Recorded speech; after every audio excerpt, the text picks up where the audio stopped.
Opposite. All right, that's the go.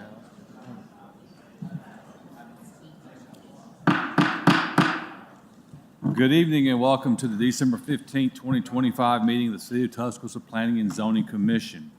Any written comments sent to staff were forwarded to this commission directly. At this time, I'd like to introduce our staff. We have Mr. Jimbo Woodson, Deputy City Attorney, Michael Garner, City Engineer, Zach Pons, Director of Planning, and Leota Coyne, Principal Planner. There are 9 members of the Planning Commission, all of whom are appointed by the mayor for staggered terms, with the exception of the City Council representative, who is appointed by the City Council. At this time, I'd like to introduce the commission members, starting with Ms. Hornsby. Ann Hornsby, attorney. Raven Howard, councilwoman. Eddie Pugh, retired. Stephen Rumsey, business owner. Dina Prince, attorney. Portia Clark, 311 manager. Tim Harrison, general contractor. Vince Dooley, UA Campus Development. Bill Wright, business owner. There were sign-up sheets located outside for the public comment. 4 speakers are allowed to speak in favor of a petition, and 4 speakers are allowed to speak in opposition of a petition. All speakers will have a maximum of 5 minutes unless the commission votes to allow a longer time. Tonight's procedures: the commission will take up items in the order of our final agenda. The commission will initially receive a presentation from the staff as to the details of the agenda item. Additionally, we may hear certain matters involving the same property, such as an annexation and a zoning matter concurrently, although we will take separate votes on each matter involving the same property. After the staff presentation, we'll call upon the petitioner to present their case. The petitioner will have a maximum of 10 minutes unless the commission votes to allow a longer time. At the conclusion of the petitioner's remarks, we'll then call on any party in order of sign-up who desires to support the petition. Thereafter, we'll call upon any party in order of sign-up, those who oppose the petition. So, again, when it's your turn for comment, please introduce yourself, stating your name and address to the commission to provide your remarks. Any written comments have been included into the record. After receiving the remarks of those who oppose the petition, the petitioner will have the opportunity to respond to those objections. Any rebuttal will be limited to 2 minutes unless the commission votes to allow a longer time. If the petitioner presents any new information in response to the objections, the commission will allow those who oppose the petition the opportunity to respond to the new information only. Any responses will be limited to 2 minutes unless the commission votes to allow a longer time. During the course of this presentation, you may be interrupted by any member of the commission for clarification or additional information. Such interruption will not reduce your time. Once the commission members are satisfied they received all relevant information, we'll then close for the discussion by the public, at which time the commission members will discuss the matter and then vote. After the vote, you are free to leave. These proceedings are video recorded and broadcast live. All in-person public comments should be made at the podium into the microphone. Now, jurisdiction. In all matters pertaining to the following items, this commission serves as the final authority. Subdivisions located within city limits, subdivisions located outside city limits but within the city's planning jurisdiction, developments with a special district, and approval letters for developments in historic buffer zones. As to all remaining agenda matters, including annexations, rezonings, planned developments, and street vacation, this commission serves as a recommending body to the City Council. So in that regard, our decisions are in the form of a recommendation to be presented to the City Council, and the City Council will make the final decision on those matters. Subdivision approval requires the affirmative vote of 6 members of the Planning Commission. All matters which are recommendations to the City Council require a majority vote for an affirmative recommendation. So at this time, I'd ask, do any members of the commission have any conflicts of interest as to any agenda matters before us tonight? If so, please state for the record. Okay. I ask the staff to confirm on the record that proper notice has been given to all parties in interest as required by law as to all matters before the commission tonight. It has. Okay. Been one change to the agenda tonight. The following agenda items have been modified. So, companion case on 21st Avenue, which is Z2725, S10125, and SD0625 have been requested for a move to the continuance area. So, do I have a motion and a second to move that case? Second. All those in favor say aye. Aye. Those opposed, ayes have it. With that, we will begin with the approval of the minutes. As the Planning and Zoning Commission has received the synopsis for the November 2025 meeting, I move that we dispense with the reading of the minutes of the same unless there are any deletions, additions, or corrections. All those in favor say aye. Aye. Opposed, ayes have it. Good evening, Commission. Starting off with the consent agenda tonight, we have one item. We did not receive any public comment, and we did not have anyone sign up out front. Okay. Does anyone care to speak for or against this? Do not sign up. Having heard none. Commission, before us, we have consent agenda S11025, the resurvey of lots 13 through 15 Stillwater. All those in favor say aye. Aye. Those opposed, ayes have it. All right, moving to our cases requesting to continue. First up, we have S10625. We did receive one public comment on this, and the petitioner is here to request that continuance. Petitioner.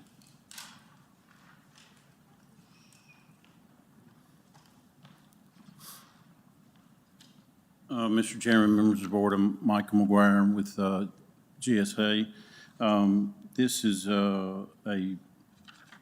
not an ongoing little project, but we still have a few things to get worked out, so we're requesting to continue it till next month, if that's okay. All right. Commission, before us, we have a continuance request of S10625 Cottage Hill. Do I have a motion and a second? Motion. Second. All those in favor say aye. Aye. Those opposed, ayes have it. Thank you. All right, Commission, we have one companion case requesting to continue as well. The petitioner is here, and if you could vote to continue each item separately, that'd be best for us. Okay. Petitioner?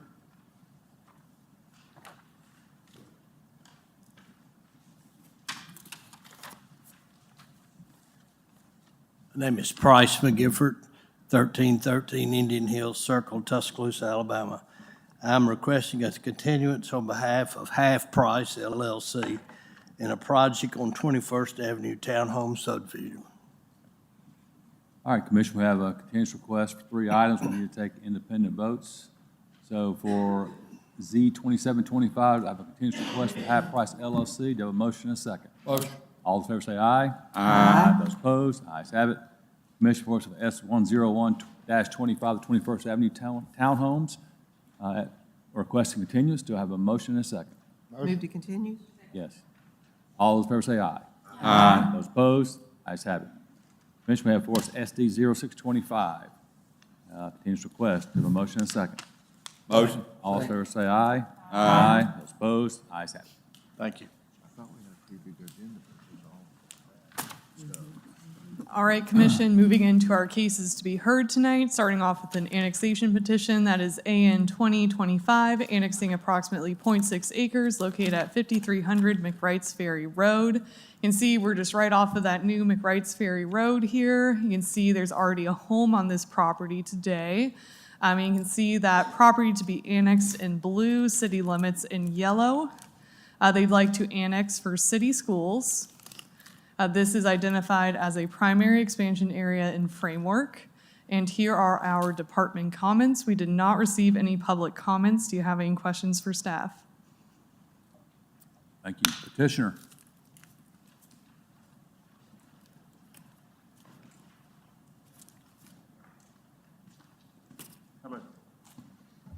Name and address for the record. James Hawthorne, 5300 McWrights Ferry Road.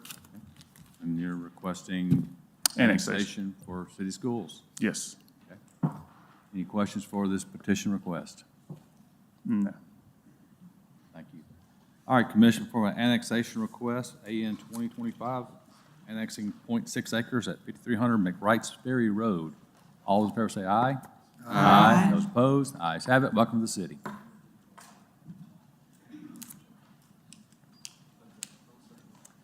All right, Commission, we have another annexation petition. This is AN 2125, annexing approximately 2.9 acres located at 10197 Watermelon Road. You can see we're near the intersection of Watermelon and Sexton Bend. You can see that piece of the property to be annexed. It does have a mobile home on it today. You can see that area in blue to be annexed, city limits in yellow. They're requesting to annex for city schools. This is identified as a secondary expansion area. Here are department comments, and like I said, this is unique. This is a mobile home requesting to annex, so it would enter city limits as a non-conforming use. Any questions? Petitioner. Who is the petitioner? Good afternoon. Hold the microphone down, ma'am, and name Good and address for the afternoon. record. My name is Bonnie Holman Formby. I'm requesting the 2.9 acres be put in the city limits. The reason being that I want my grandchild over here to go to the city schools. I see that it's developing all around us. I have 43 acres that I'm probably gonna put in city limits, the rest of it a little bit later on. But today I'm requesting that the 2.9 acres be put in there. One of the reasons being is that I researched, and rock quarry is in the top 25 schools in the whole state of Alabama. We live 5 miles from the school, and a city school bus comes right by my house and stops right up past my house to a house on the left. So the school bus is right there in my yard just about. So I appreciate you recommending and letting us get this in the city limits. I understand that with a mobile home that is non-conforming. This mobile home's been up there for years. And I do understand that if it's moved, that another mobile home cannot be replaced. So that's my request. Thank you. No, thank you. All right, Commission, before us, annexation request, 2125, 2.9 acres located at 10197 Watermelon Road. All those in favor say aye. Aye. Those opposed, ayes have it. Welcome to the city.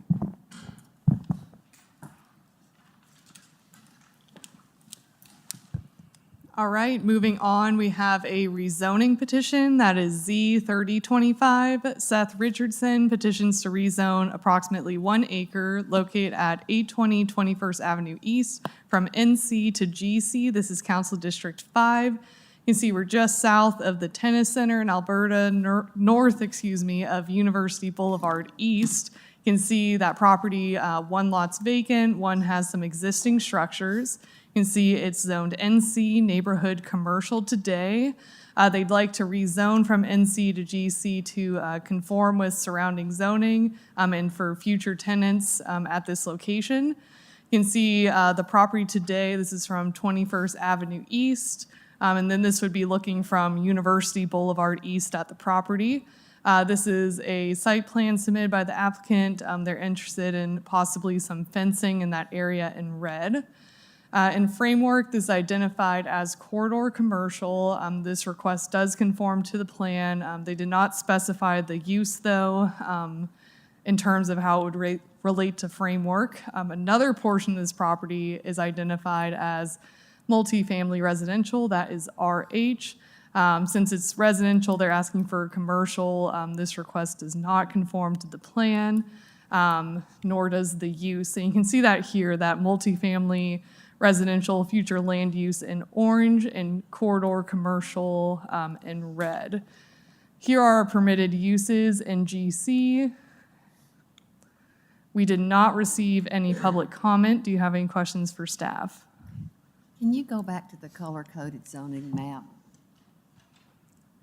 Not the future land use, but the,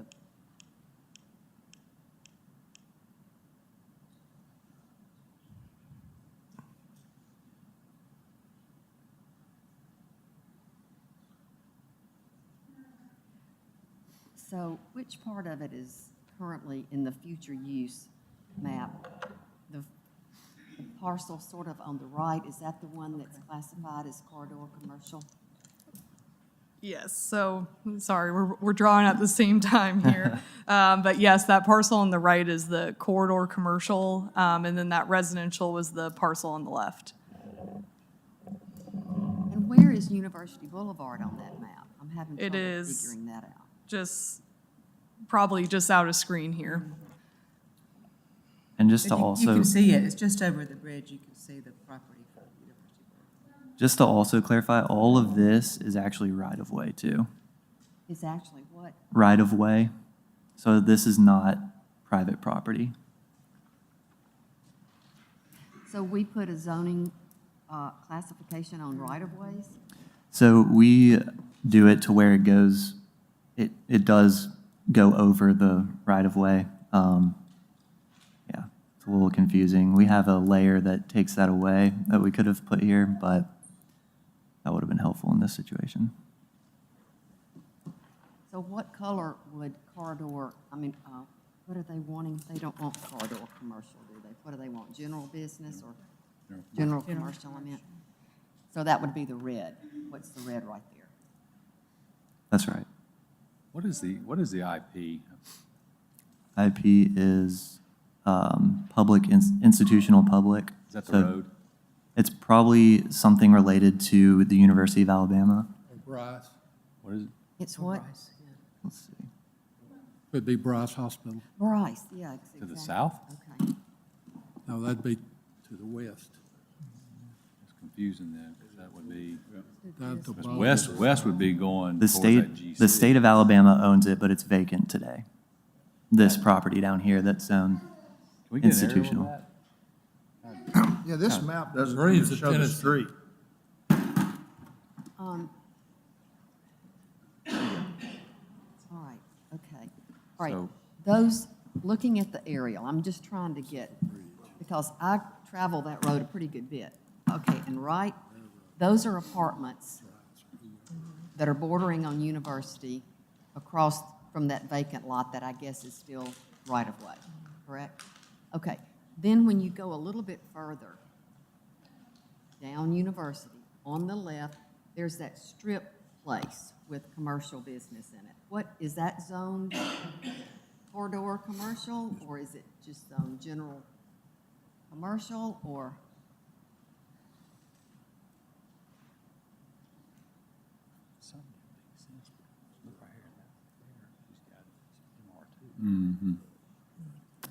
All right, so these are the townhomes you were talking about. Everything to the east of that is corridor commercial. And then you've got residential zone property up here, as well as down here. Institutional here, which is a vacant piece of land, I guess owned by AlDOT maybe. And then this is all right-of-way. Don't really know how that came about, but Mr. Gardner might be able to speak more on kind of why that is. The tennis center property touches this pink property? Just north of it. There's a residential piece in between the two that's vacant today. But it's commercial now, right? It's Right. neighborhood commercial. So it's identified as neighborhood commercial as the zoning district today. And they can, the petitioners here, they can speak more of what type of uses they're looking for. Any more questions of staff? We can bring the petitioner up. Okay, yeah, sorry. Petitioner.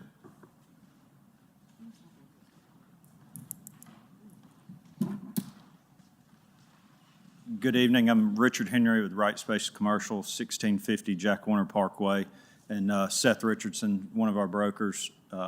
We've got this property listed for Mr. Zach Lawler. It's been his office for the last, I guess he bought it right after the tornado. He's got his construction office there. And previously, it's probably been a year or two ago, Neil Fitzhugh was there with his landscape company, again, prior to Framework. And so we're trying to lease it out for him now. And the issue we run into is in NC, there can't be any use of the outside storage. Nothing can be stored outside. So we've had like a landscape supply company want to come have some outdoor sales, it's not allowed. The current tenant we're working with right now is a university services business. They do like the stages for fraternities and sororities and all that kind of stuff. And they can't store that stuff outside in NC. And so that's really the whole reason we're here, is because, as you can see, it's a big site that has a lot of laydown yard. But in the current NC, they can't use it for anything. Richard, when you say you can't store it outside, what do you, I mean, is, There's no outdoor storage in NC. Permitted. So like the stages that they would take and set up can't be stored outside, they must be stored inside. but would you put, that, you talking about, to the elements or not in a storage room? You talking about a separate structure or just sticking? No, just literally outside. There's no, you can't store anything outside. It all has to be inside the building at night, or, throughout the, I guess you could have it maybe outside during the day, but at night it would need to be put up. But, so that's what we run into, is there's just no outdoor use in NC. Again, I'm new to some of these particulars and the difference in NC and GC. And we talked about variances, but staff really encouraged us. They'd rather not have a variance, and they'd rather have it zoned to allow it. So that's what brought us here. One of the things, Richard, we talked about in the pre-meeting was screening. Not knowing what is going to be on the property. You gave us some indication, but other things be out there as well. And being such, close residential proximity, and also the tenant's facility, but I'm a little bit concerned about how you're going to screen it. Because we don't want to see, especially if we come over the bridge and look down there and see a bunch of stuff. I guess it would be the same as the rest of the GC in the entire corridor, would have the same requirements as everything to the east of this as well. And I think screening, it depends on what it is. If you're trying to sell bushes and trees that look nice, do you really want to screen the inventory? But if it's something, If it's tractors. If it's if it's something tractors. that's not, I agree with you. And I don't know how to Staff, can you give us a quick mechanically. recap of what kind of screening we require? Right, so outdoor storage area shall be enclosed and screened with an opaque wall made of masonry material. The height of the wall or fence shall be sufficient to screen stored materials from view of public street right-of-way, private streets, public sidewalks, and any adjoining residential development. And So that would be a And requirement. that's in GC? That would be for outdoor storage, which if this was approved for GC and you chose to do outdoor storage here, that would be the requirement for it. But University Boulevard's elevated along that area, right? It is. So it would be pretty hard to screen it from view. We'd probably work with them on that. That would be pretty hard to do. But if you were doing like a landscape supply, is that considered outdoor storage that would require screening? I guess it depends on what you're storing out there. Like, is it kind of like Home Depot where you walk into that area and you have bags of mulch and things like that? That would probably be considered outdoor storage. So like Home Depot now, as it exists, it has a chain link enclosure for their landscape supply. They wouldn't be able to do that in the current zoning? Not for what this says, no. Okay. What about for security purposes? I mean, if you're whoever, I don't know, I can't remember now if you're trying to sell or lease it, but Lease. would they not want to? Yeah, I think it depends on what it is. Yeah. Again, yeah, and I think probably the bigger issue in that comment was masonry. A block wall Yeah. is probably overkill versus maybe a screened fencing. Are you gonna Would store, achieve are you actually gonna store the stages? Is I that, think that's the intent, but I think that'll come back to trying to figure out if building a $100,000 masonry wall around the why can you site put up, makes why sense. can you put them in a tent, one of those big old tents like they use if they're storing this? Is that I can illegal? just see Zach See said that. exactly, shake his head over there. Hey, why? That was not my idea for the Pull record. back up to what can go into GC, all the permitted uses in GC. That's the other thing, You can't put a tent up, Zach? we get a little bit, you hear everybody get a little nervous when we start rezoning. Right. It's nice to know. We would rather not. Oh, I Fire agree. would rather not, But too. that's just every tenant we've run into, they need to be, and we call city, that needs to be GC, not NC. Yeah, I have a question for the staff, too. I don't know if this is, I'm wondering why you had advised against a variance. I mean, if there was a specific Right. tenant, potential tenant, then a variance, I don't like the rezoning without knowing what's going in. Right, so But I don't know what the hardship would be our new to code, justify a variance. our new code took away, we used to have use variance requests, so you could request a variance for a specific use, like you're talking about Right, here. that's what I was thinking about. Is that gone? It's gone, Ah, yeah. okay. So you can't petition ZBA for a use. I see.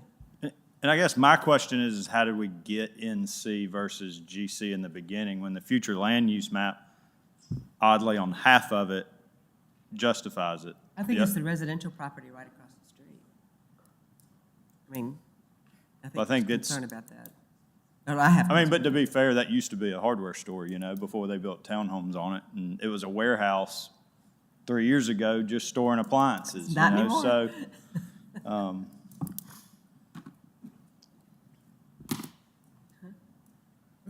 Right. So with that masonry wall, does that kind of, we'll cross that wall when we get there, I guess. But I mean, we'll follow the rules that are presented, or we'll follow the policy to deal with it. So, Ann, you asked whether we could have a variance, and Zach said no. Is that right? It doesn't work anymore for this kind of, so, yeah, and I just said, I always have heartburn about rezoning a property without knowing exactly what's gonna be done with it. Well, you could lease it to, I mean, in other words, he's leasing it for somebody else, right? So, I mean. But we don't know who. And then the next time, it could be, that lease goes away, and then it could be something else, right? I mean, I think that's how we got here of like, why are we even in C? Why were we not GC already? I mean, I think we're here more because of framework than we are because we're trying to do something that doesn't fit in the area. I mean, it's a 1,400 square foot office with a 3,000 square foot warehouse on it, is what it is. And so with 2 acres of laydown yard, I mean, that's what it's been my whole life, since the But it's fair very was visible there. and the tennis center's new. Oh, I agree. And I mean, that's why we have the code. We would build or modify inside the code that is required, and that's the process we just went through. I mean, I don't think we're trying to get extra uses that aren't in this corridor and, in this proximity as well, so. So 2 things. One, it was previously RD2, residential detached 2, prior to framework. But also something to consider is we did, substantially increase our buffer requirements as well. Buffer requirements. So if this were to be redeveloped, it is surrounded by residential uses, and so there would be that requirement of buffers. Just to give that ease to you guys if y'all were to choose to move that. is the buffer going to change based on the use? Yeah, if it was a commercial use, it would be But they mostly would- triggered on full redevelopment. Right, If it was right. scraped. Is existing, it wouldn't What really change it. what would the buffer be, Zach? I will look that up for you right now. But I guess NC's got a buffer in it as well. I think one of the big issues to me is it's right next to the tennis center. That's a main thoroughfare coming into the tennis center off of University Boulevard. And the city spent, I don't know how many millions of dollars out there on that thing and just built some more tennis courts or something, Yeah. I think, in the Raven. So university, and they could have tennis matches and stuff here in Tuscaloosa. Whatever goes there, I want it to look good. I don't want junk out there, people drive through from Huntsville or Mobile or somewhere. I agree. And that's why it's GC, not any of the industrial zonings or any of that kind of stuff. So it'd be everything that would be in any of our commercial corridors. I mean, you look at NC, you're still looking at, you can still put a convenience store there or a bank or, I mean, you still got all of that stuff permitted. I mean, you can still put a laundromat there. I mean, that's ideally not what you have, but it's still allowed in NC. So I don't think the use table gets dramatically different. Zach, you got the buffer?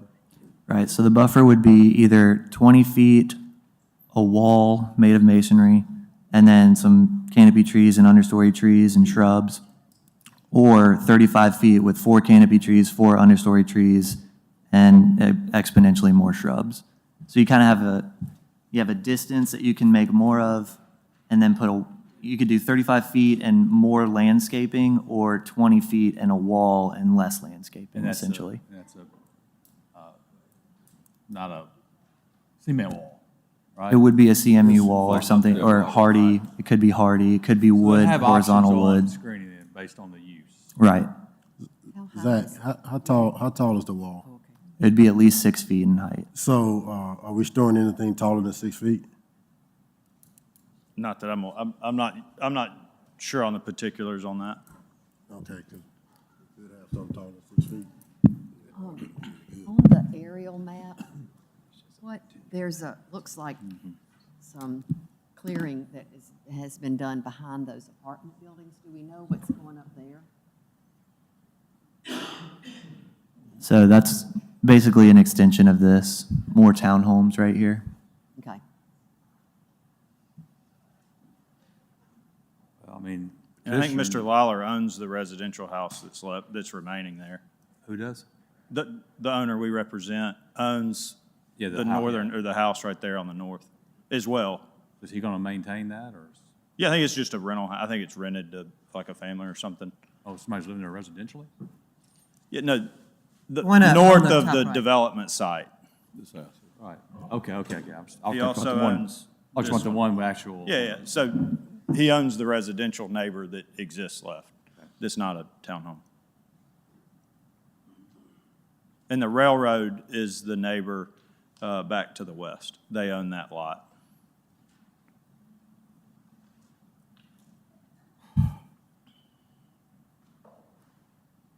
Any other questions for petitioner?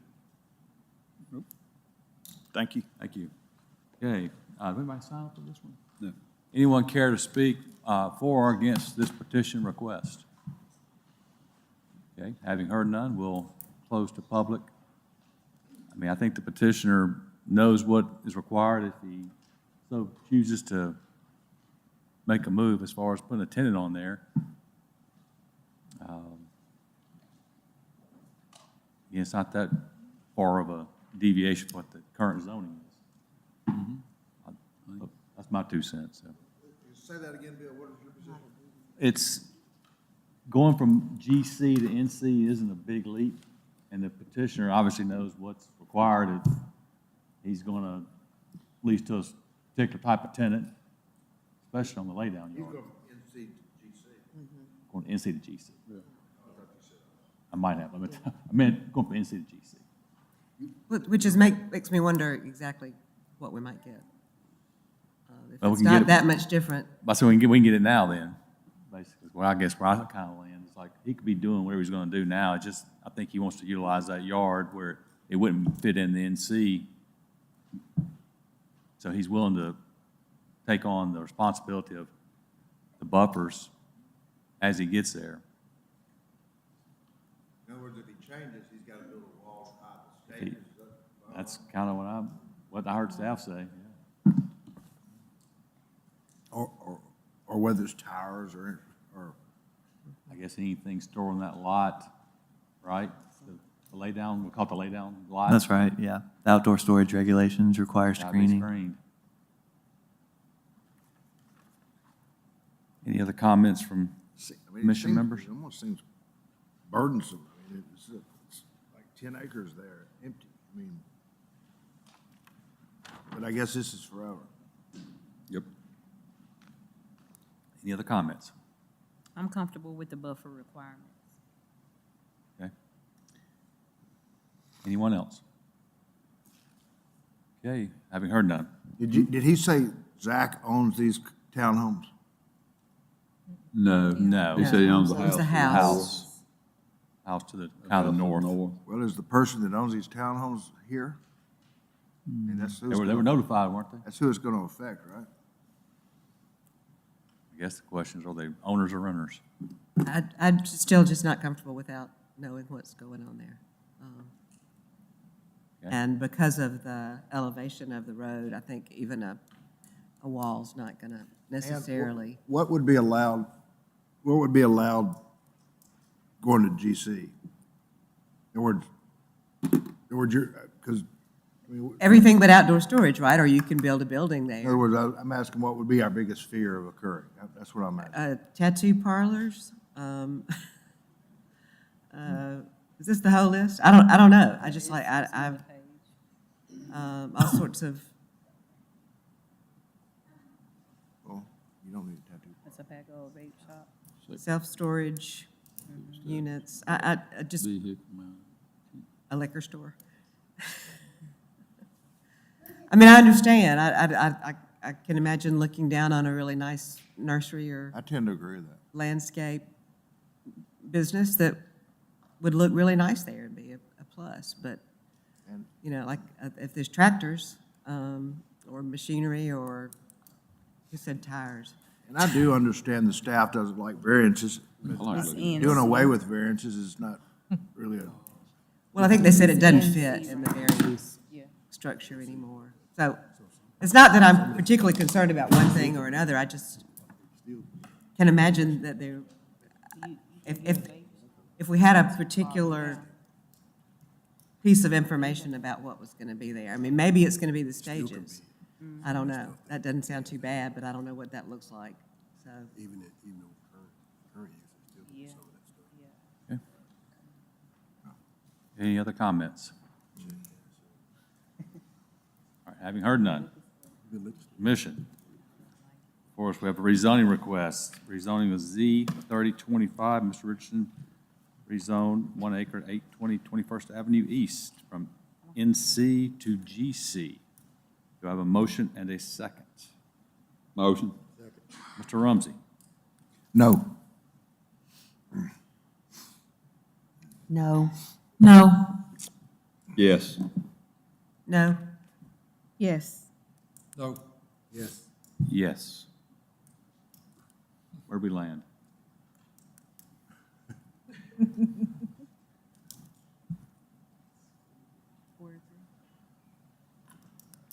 Where did we land? All right, now? so no, 5 no's. no, yes, yes. Mr. Pugh? Yes, no. 5 no. 4 yes, so it goes to council with a not Favorable. recommended. All right, I know. very much.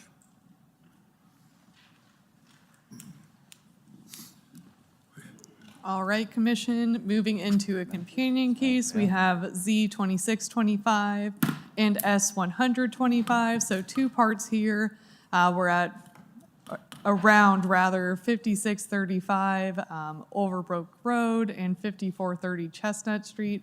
First piece, rezoning approximately 60 acres from SFR1 to SFR3, and then a subdivision for our second piece consisting of 108 lots, 3 open space lots, and this is on 107.3 acres. We are in Council District 6. You can see we are south of the interstate here, just west of Bryant High. You can see that property today, it is vacant. You can see that zoning, it is SFR1 today. The petition, the applicant would like to rezone from SFR1 to SFR3 to accommodate a single-family residential subdivision. And you can see that overview of those plans here, and we'll look at this in detail with the subdivision piece. Here are some examples of what the proposed homes could look like here. In framework, this is identified as suburban residential. The request and use, they do conform to the plan. Here is that framework future land use character. Here are permitted uses in SFR3. Moving into the subdivision now, so again, rezoning 60 of those acres. For the subdivision, we're looking at 107.3 acres, 108 lots, 3 open spaces. So here again is that lot today, it is vacant. So just to clarify, the rezoning piece, we are looking at this section of the property to be rezoned This parcel down here remaining SFR1. You can see that without contours. Now, getting into the details, so Lot A, I said it was 108 lots, so 107 single-family residential lots. This is the 108th lot, has not been platted as open space, so that is that Lot A. Now, moving into the details here as we get into the residential areas, starting at the southern end, we're looking north to the right, just to clarify as we go through this. You can see kind of those larger lots backing up to the homes on Chestnut, kind of more in the middle. You can see about 65 feet in lot width, about 9,000 square feet in terms of lot size. You can see as we're headed north, coming towards a cul-de-sac, that pattern continues. And now as we loop back, kind of headed towards Chestnut, you see kind of similar pattern, 9,000 square foot lots, 65 feet in width on average. As we move through, you can see a couple open spaces and detention ponds. We do not have any variance requests on this. We did receive 39 submitted comments and 85 signatures in opposition to this petition. Do you have any questions for staff? One of the confusing things I think popped up here, like we saw in our previous meeting, was okay, so this lot you're going east to west on, but when you looked at the aerial, this is kind of north to south, so it's kind of confusing. Does everybody see Right. that? So yeah, north-south here, and now, oops, wrong direction. That's Now north-south, and that's east-west. Yep, now we're looking north So- to the right. So down here is the Chestnut, right? Yep, this Okay. is Chestnut. So now go back to the aerial, so maybe I can get another orientation. So, everybody got that? Yeah, thank you. That helps. Yeah, it was hard to get your mind around it. So it backs up to those houses along Chestnut? Yes. Okay. That's where I guess that's the only ingress and egress points are off Chestnut. So there also, that Lot A, that's not being platted as open space, there are some stubs up here for that lot as well. Okay. But nothing coming off of Buttermilk? Right, but as the lots are presented, really those two access points on Chestnut would be how you get to Okay. this area here. So all that traffic's off Chestnut. Okay. You got any questions for staff? More questions for staff? Petitioner?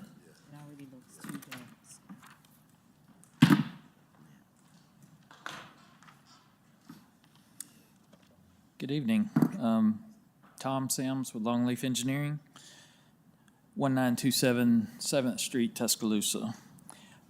Just a quick little background history. This is a project that we had put together a couple years back in the same area for the same developer. And at the time, we withdrew it before we got to Planning Commission because we had a water capacity issue with the city, and here recently in the past few months that Speak up issue, a little bit. Oh, I'm sorry. In the past few months, that issue was resolved, which prompted us to relook at this property. Since the previous submission also, we went through the new zoning changes and such with the city, so we're requesting a different zoning than we previously did. I believe previously we were looking at a PUD type development. We are now asking for an SFR3 zoning. Technically, these lots, as far as size go, meet all of SR4 or SR2 area requirements, but the frontages and setbacks and such are a little different than we wanted, so we're asking for the SFR3 zoning. There are existing 2 stubs off of Chestnut there, which we're proposing to tie to there on the south side of the property. Those would be the points of ingress, egress for the subdivision. There's a significant amount of what you see in the blue there of wetland areas and flood zones and such that would be just preserved for non-developmental use in the future. We are showing an emergency access tie-in on the north side there that does go up and tie into the existing, that's Peachtree Lane there, I believe. That would be just for emergency fire ingress, egress. But the main points of access would be off of Chestnut. We did have a traffic impact study performed, and it came back with no real existing issues or for existing or future development. I think we have supplied the city a copy of that report as well. As far as the development of the houses and such, the builder plans to build somewhere around 1,500 to 2,200 to 2,300 square feet homes in the area. That is the current plan. They have been in touch with the Woodland Forest HOA. They've had some communication via email, I believe. I don't know that they were able to get an actual in-person meeting put together.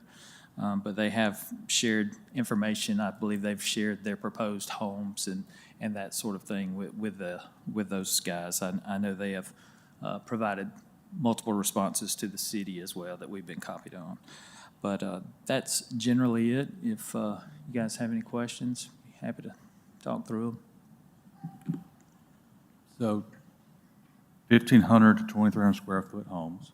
Yes, sir. You know, the things we always hear the most in these scenarios are, how's it going to affect my property values as a neighbor, traffic, and usually a water runoff issue.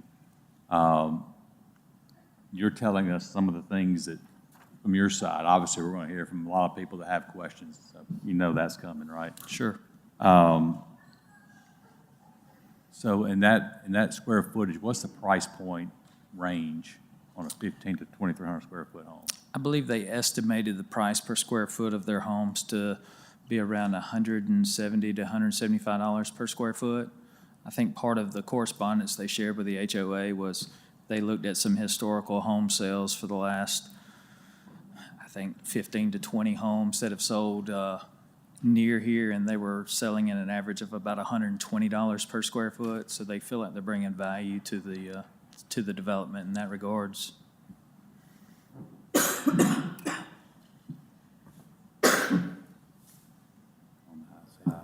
Who is the developer, Mr. Sims? D.R. Horton. And, well, I have a question for Mr. Gardner. Does that cul-de-sac, I mean, I thought we had a limit on how long a cul-de-sac could run. Does it matter if there's some other streets? Is that what? Yeah, the connectivity of the other streets, the cul-de-sac distance is 600 feet without asking for a waiver, and that's what's in the subdivision regulations, 600 feet.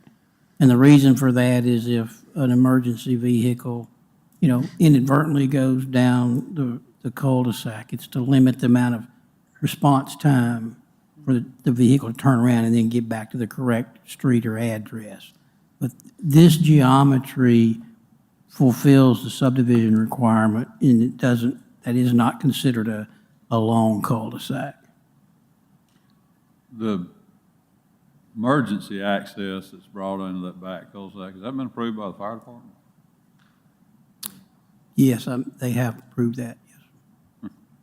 Hard to see the numbers here, but what's the average lot square footage size?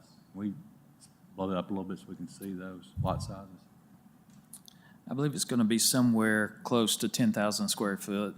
All the lots are at least 9,000. I believe the average is probably just over 10,000.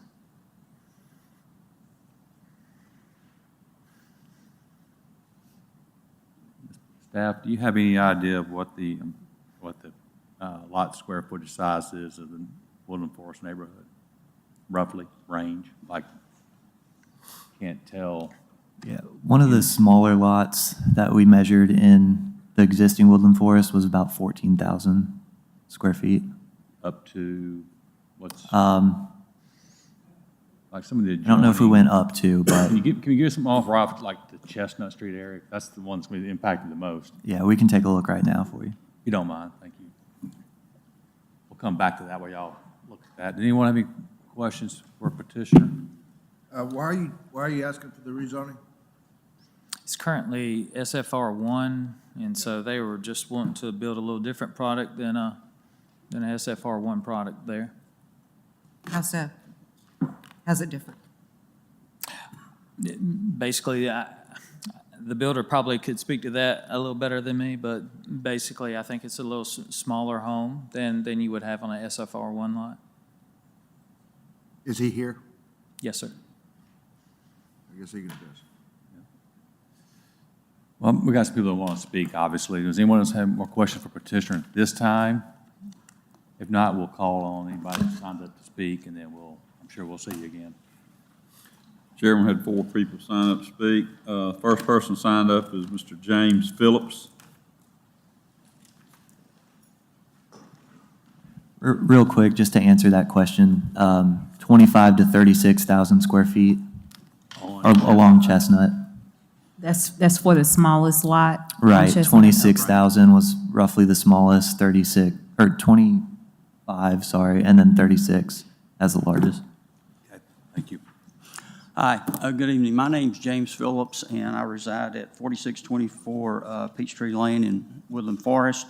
Thank you for the opportunity to speak to you tonight, to voice my opposition to these requests. My opposition is based on grave concerns that I have that the proposed request will materially change the character of Woodland Forest subdivision for decades to come. I have 4 concerns I'd like to share with you very briefly.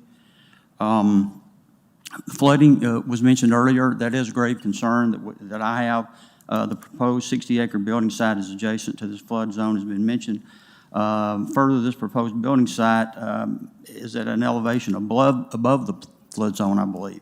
So the removal of trees and underbrush from these 60 acres and the addition of hard surfaces such as trees and driveways to accommodate 108 home sites can be reasonably expected to create significant water runoff, which will add to the potential for flooding to established homes already near the flood zone. I am not confident the petitioner's proposed retention ponds will be sufficient to control the new water runoff. And the highly questionable new gravel road that will run from the new housing development to the end of Peachtree Lane has the potential, I think, to prevent rainfall from flowing away from homes at the end of Peachtree Lane during heavy downpours. Should there be an increased flooding because of this new development, the homeowners of Woodland Forest subdivision will naturally look to the city of Tuscaloosa for relief because the project developers and builders will be long gone to their next project. Second concern I have is aesthetics. Presumably, most trees on the proposed building site will need to be bulldozed to accommodate 108 homes and the streets on the 60-acre building site. Such a clear cutting of 60 acres of trees in the heart of Woodland Forest subdivision will be an eyesore that will scar the character of the subdivision for decades. After all, the subdivision is named for the tall and stately trees that line the streets and adorn the yards of existing homes. Smaller homes on smaller lots will stand in stark contrast to the surrounding homes of Woodland Forest. Third, property value has just been discussed here. That is a concern. I got a little confused with the petitioner's price range and size of homes. I heard 1,500, I think, to 2,200 or 2,500 square feet. Price range of 100 square feet. Did I say 175? I mean, that's a range from anywhere from $150,000 up to $437,000, based on my quick calculation. That doesn't reassure me as to what the price point is of these homes there. Using the nationally recognized real estate website Zillow.com, I determined that the 15 houses on my street, Peachtree Lane, and the adjoining street, Orchard Lane, have an average market value of $343,000. I am concerned if the homes to be sold in the new development are priced lower. It seems inevitable that the values of existing homes in Woodland Forest will be adversely affected. Fourth and finally, planned use. I'd like to know if the petitioner, property owner, developer, builder, or any other party who will be involved in the development or sale of houses in this proposed project discussed with or plan to discuss with any national firm known for purchasing large blocks of single-family homes for the purpose of converting them into rental units, such as BlackRock or one of its subsidiaries, or perhaps another private equity firm. The Woodland Forest subdivision is composed primarily of owner-occupied residences whose owners take pride in the maintenance appearance of their homes, yards, and neighborhoods. A 108 rental housing community would be materially out of character for Woodland Forest subdivision. In conclusion, the only reason the parties are requesting a zoning change is so they can place more houses on the property in question than the current R1 zoning will allow, and more houses mean more money for the developers, plain and simple. The current homeowners in Woodland Forest will not benefit from this project and will likely suffer monetary damage from reduced property values. To be clear, I am not opposed to progress, but I am opposed to this project. I would much prefer this property remain zoned as R1 and be developed accordingly in keeping with the rest of the surrounding subdivision. Therefore, I ask that you keep the property in question zoned R1 and vote no to the zoning request Z-26-25 and the related request S-100-25. Thank you for your time and thoughtful consideration of this matter. Thanks, sir. Mr. Chairman, next person signed up, Larry Murphy.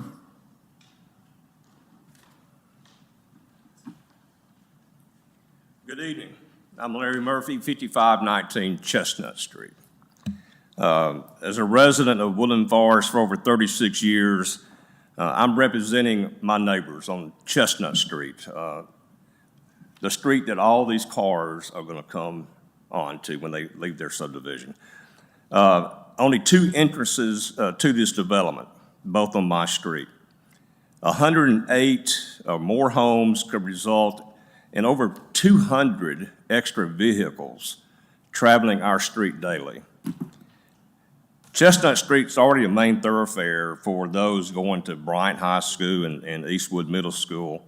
Our street has no sidewalks, so our children ride their bikes and their rollerblades. Senior adults like myself walk on Chestnut Street. Pet owners, golfers in golf carts, and school buses doing daily pickup and drop-off. Adding the proposed amount of traffic will cause increased safety issues for all these citizens. We're concerned about the safety and damage to the street itself with the heavy equipment and vehicles that would be used for hauling timber, dirt, and construction materials for the proposed number of houses to be built on this heavily wooded acreage, with Chestnut Street providing the only access. Existing homes will experience destruction of driveways and their yards in order to widen the 2 proposed entrances. The current zoning includes large lots with homes set well back from the street. The proposed design and lot size, SFR3, is drastically inconsistent with our current lots. We have homes of character around the entire Woodland Forest neighborhood. Like the gentleman said, it's Woodland Forest. We're concerned about, to be honest with you, the reputation of the proposed developer, D.R. Horton Company. Research exposed many pending and settled lawsuits all across the Southeast and the nation related to reports of plumbing leaks, foundation problems, electrical malfunctions, mold, flooding, often attributed to substandard construction practices. There's litigation involving breach of warranties and deceptive practices in mortgage lending. The company has admitted that over $400 million a year is set aside to deal with construction deficit claims in brand new homes. The Consumer Affairs rating for D.R. Horton and customer review rating from the Better Business Bureau is 1 out of 5 stars. Changing current zoning to allow this company to build poor quality homes in a neighborhood established well over 50 years ago, it is not in the best interest of the citizens of Tuscaloosa. We were not given enough time to organize an opportunity to meet with the developers, to receive explanations about changes that have been made to their new proposal in 2024. We have questions about the proposed detention ponds, the amount of clear cutting that will be required, results from a recent traffic study. 1 sensor on the eastern side of the street, that was it for just days. It was right down from my house. And who paid for that? This has all been done very, very quickly over the holiday season when everyone has busy schedules. We also have a question about the proposed gift of acreage to the city or the Board of Education. This has all been done very quickly, as I said, and we have not had a chance as a neighborhood to ask these questions of the developer. I, along with fellow residents of Chestnut Street, oppose the zoning change and the proposed development of this property. We ask that you act in a way that will protect our investments that we have made in our homes over many, many years. We're depending on you to act in the best interest of the citizens of Tuscaloosa and the residents of Woodland Forest. Thank you. Chairman, the next person signed up speaks, Lyle Aiken.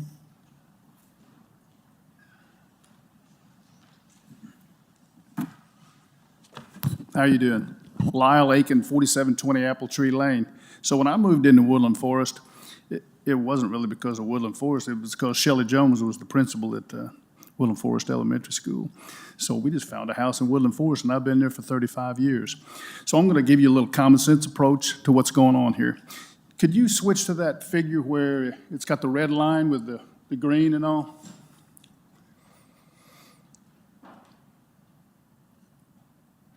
There you go. Okay. Is that in front of y'all? Mm-hmm. Okay. All right. You're familiar with the term of trying to put 10 pounds of sugar in a 5-pound bag, right? That's what they're wanting to do in between Woodland Forest and Woodland Forest Gardens, okay? So give me an idea.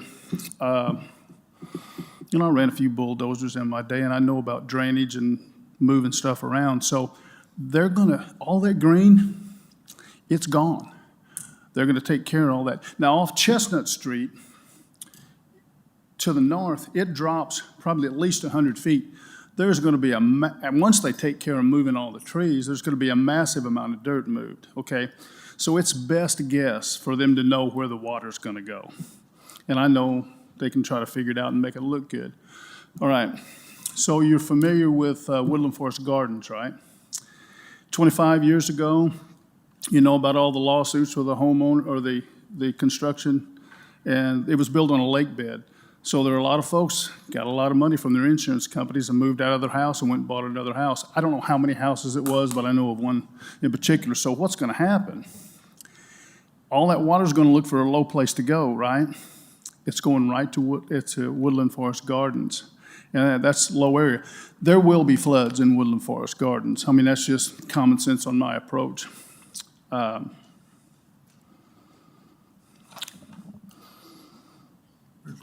All right, so we're talking, what, 108 houses, so a couple hundred cars.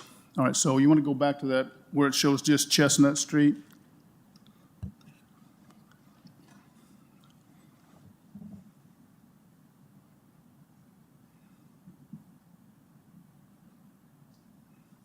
All right, you see that on your left side there? I don't know what the Chestnut's not that long. What's the distance there, Larry, between those two entrances? Probably, what, 4 or 5, oh, would it be that long? Okay, maybe that long. All right, so all those cars are gonna go out one of those. I don't know what they said that's emergency over here off that cul-de-sac. I don't know what that is. They're not going out that way. All right, so all those cars, they're either gonna go through Woodland Forest, out to Hargrove, near Woodland Forest School, and up Hargrove Road, or they're gonna go down Chestnut and then out through Woodland Forest Gardens on Bradford Lane over to Buttermilk. It's the only choice, okay? So that's at least 200 cars, probably more like 250. So, how much time I have left? Minute 40 seconds. Oh, man. Do y'all need a break? Let me make sure I got it all covered here. I mean, I think you understand what I mean is there's a lot of dirt going to be moved. No one's ever developed that before because it wasn't profitable. It's only profitable if you clear cut everything, bring in massive amounts of dirt, make it flat, and then put a lot of homes on it. And you're jamming it in between two existing neighborhoods. I don't know if it affect our property values. I mean, that was affected when they did all the high schools and moved that around. But we just wish you'd consider that it's really not going to be in the best interest of Woodland Forest nor of Woodland Forest Gardens for them to develop this project. So, thank you. Thank you. Mr. Chairman, the last person signed up, Joan Barth.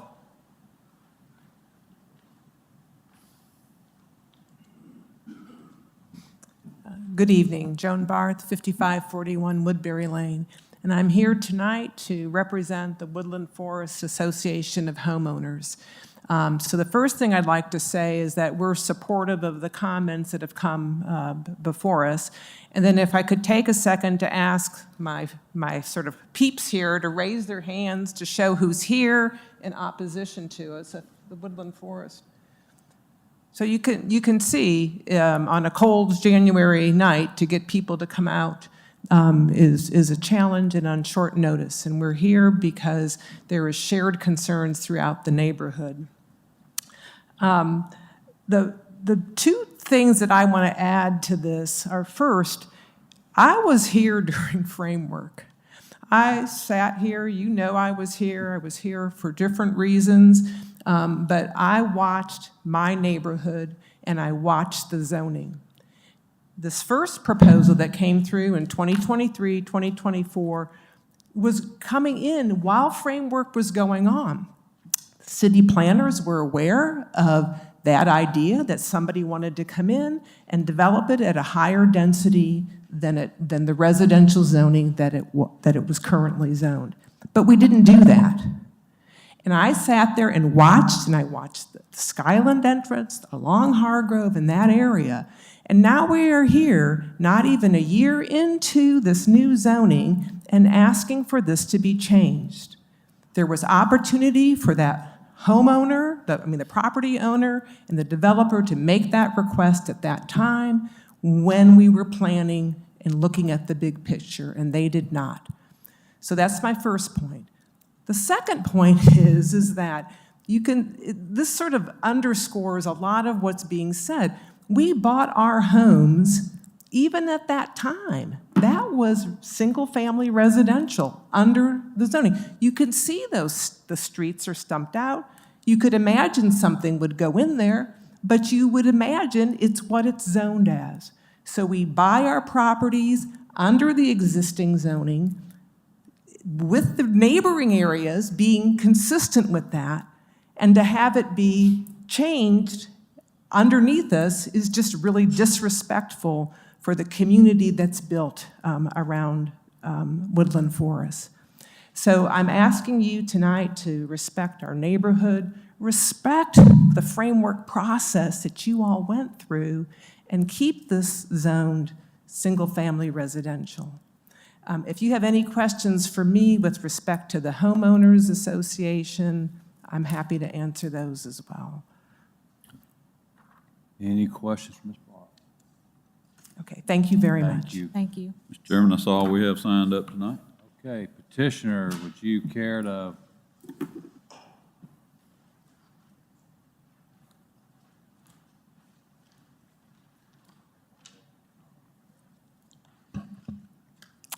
I'd just like to address a couple of items that I heard. I know there was a lot of concern about flooding and how that would affect future downstream properties. We're certainly aware of the flooding. I mean, we're showing it represented the floodway, the wetlands areas, and that sort of thing on the map. And we have plans to address that as we normally do. And of course, city oversight and engineering would ensure that we do that as well.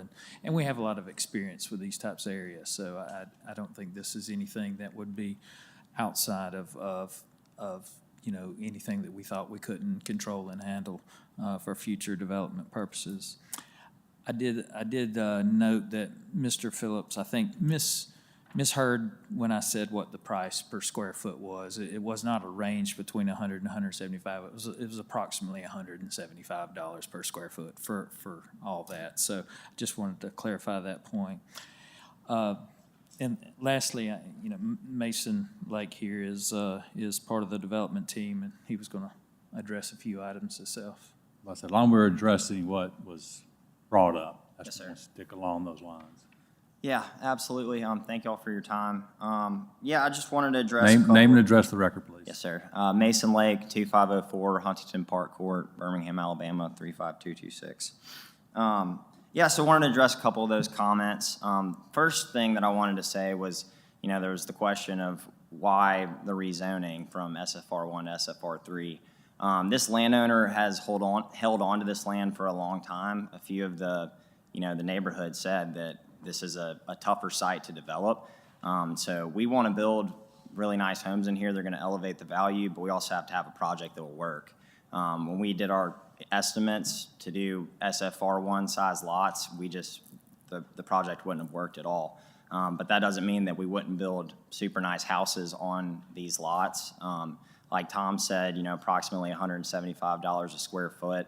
So I'm estimating that's going to be in the low 3s to the high 3s, around the, potentially in the low 4s. And if you do look on a price per square foot basis, that is going to be significantly higher than what's existing there. So it should elevate property values in that way. I wanted to state on the record, this is not going to be a rental community. I'll say that these would be for sale homes, so there's no intention of that. And there was, a couple comments about our company as well. So we are a big national company, and with being a national company, there's news articles that happen and, things that happen, but we build a lot of houses in the city of Tuscaloosa and in the county and across the state of Alabama, and our average survey is a 4.8 out of 5 from our home buyers. So we do make a lot of people happy in the state, even though if you Google things, we do a lot of business in a lot of places, so sometimes things do happen. And there was also another comment about, potential land donation. I haven't talked to anybody directly at the city about this. I think I mentioned it in staff, but there's about 14 acres on the east side of the flood zone, and just kind of brainstorming that might be something that, Bryant High School could add on to at a certain point. Haven't had any conversations about that, but wanted to address it because I think we put it in the note to the neighbors. And I'd be happy to answer any other questions if I didn't cover anything. Y'all comfortable with addressing all the things you heard? Yes, sir. Okay, so that being said, any questions for these two gentlemen? What was the size of the lots, the average size of the lots? 10,000 square feet is what Tom said.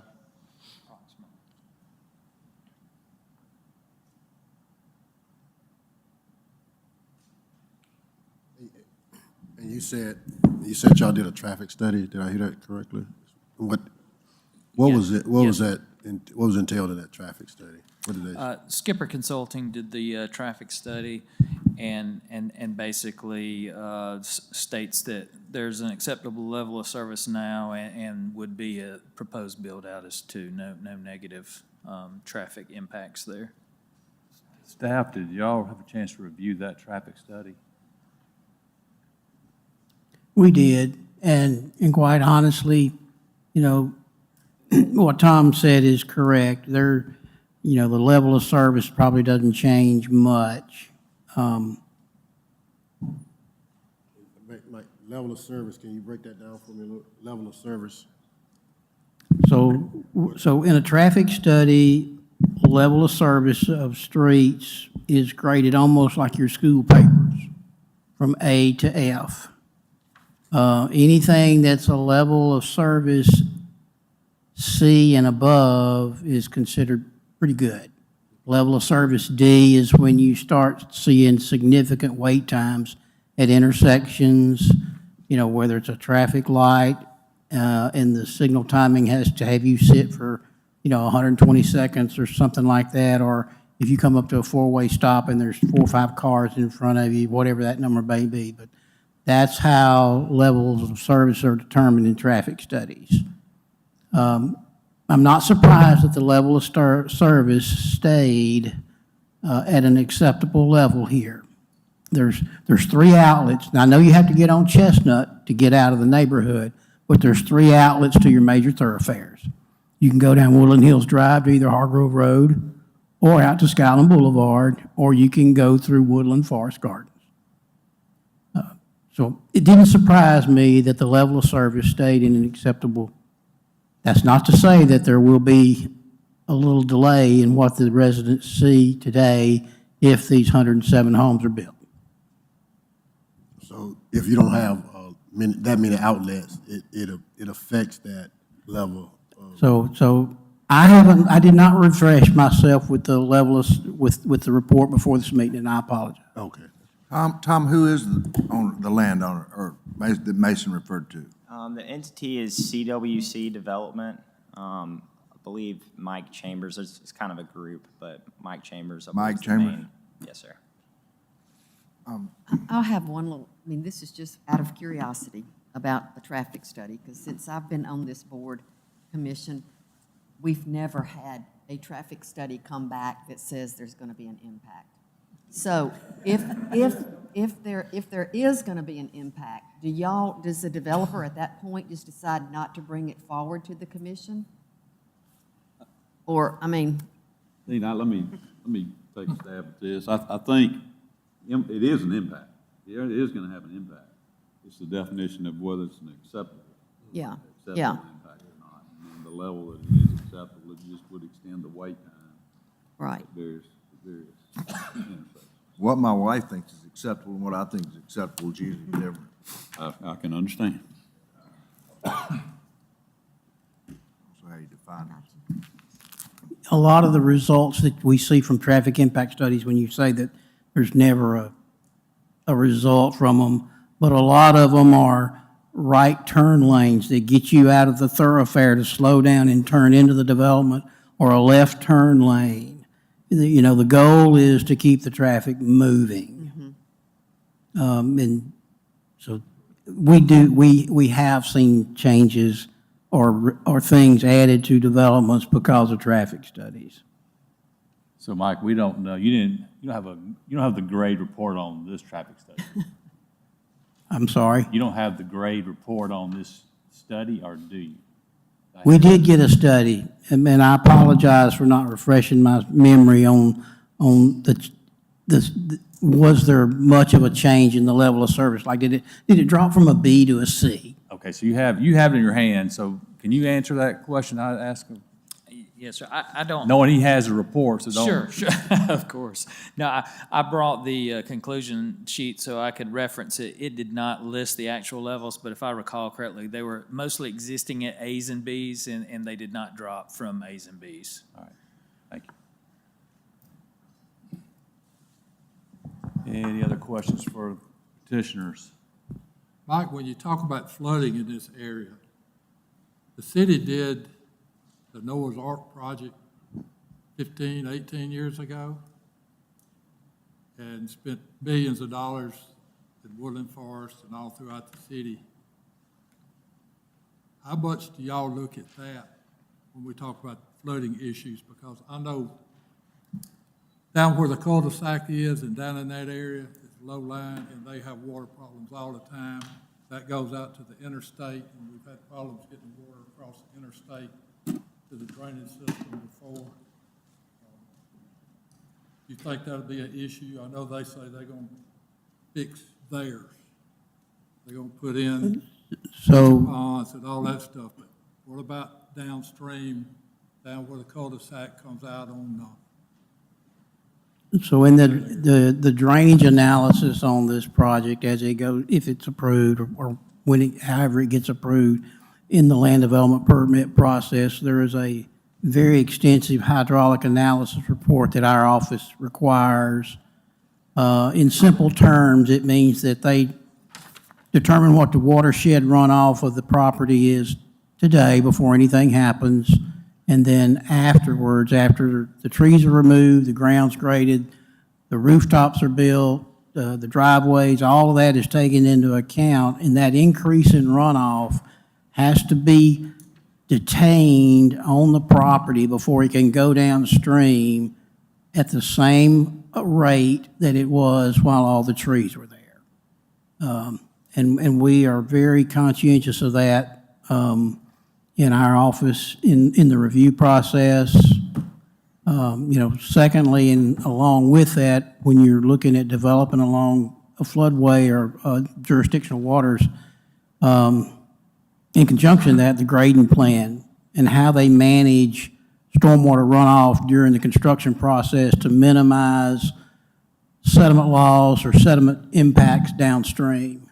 And that's another important factor that we look at. What's the recourse? I mean, obviously, you don't know with certainty what the after effect would be of the water runoff. So let's say it's X and it turns out to 2X. What is the recourse from? So if a downstream property owner is damaged by an increase in runoff that can be proved that it was a result of this development, then that's going to be a civil lawsuit between that property owner that gets damaged and the entity that caused the damage. Whether it be the owner of the development, the developer team, the engineer, whatever, it's not the city's responsibility. We're not the design engineers here. So if there's a flaw in the calculations and everything that we review, if it's overlooked, if it's missed, the burden doesn't fall on the city, it falls on the design professional.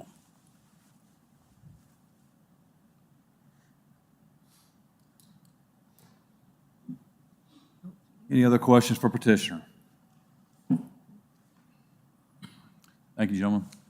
No new information was brought up to allow more time to those in opposition. So at that point, we'll close the public comment and have a conversation between this body. Mr. Chairman, I will say that from my standpoint, any time a neighborhood has stub streets, there's an expectation that, and potential land that can be built on, there's expectation that one day something can be built on. I think in this particular case, this is one reason why this board exists, to make decisions on development such as this. When you have a neighborhood such as Woodland Forest in its current state, and you're asked to rezone the adjacent property to this type density that goes through a main thoroughfare through that existing residential area, residential community, in my opinion, it totally impacts the outcome of the overall development, the overall existing development. It impacts it negatively to a point to where it just changes the whole makeup of it. Having, again, in my opinion, having this many lots to construct this many lots in that neighborhood means you're basically going to have to take to deforest it, regrade it, and having this in the bowels of Woodland Forest, in my opinion, is not what this commission should vote for. Anyone else? My concerns are going from SFR1 to SFR3.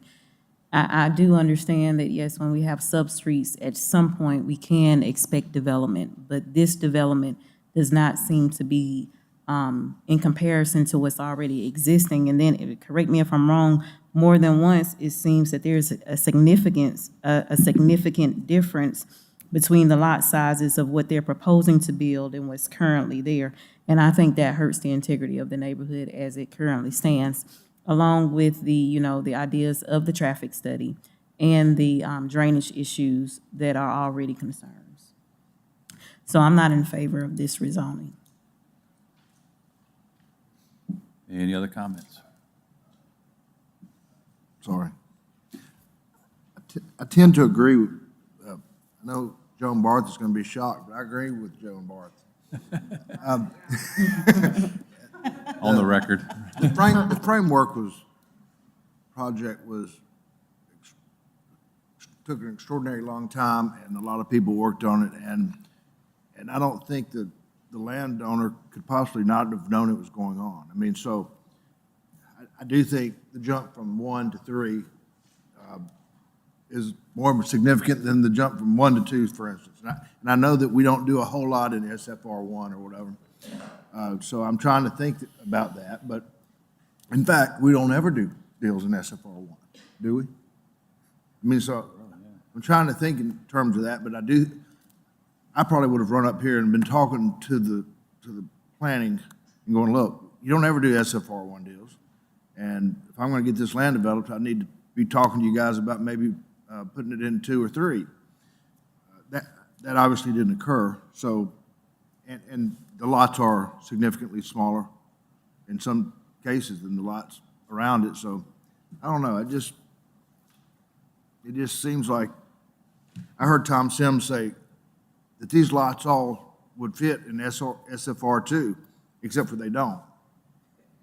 You know, so it might be easier if it was to 2 than rather than 3. If the lots materially would, then it seems like to me that perhaps they should work on that plan and try to get it closer to 2, and then it's not as big a jump or as much of an impact on the surrounding neighborhood. I don't think the neighborhood's saying don't build anything. I think they say, don't put the square peg in the round hole.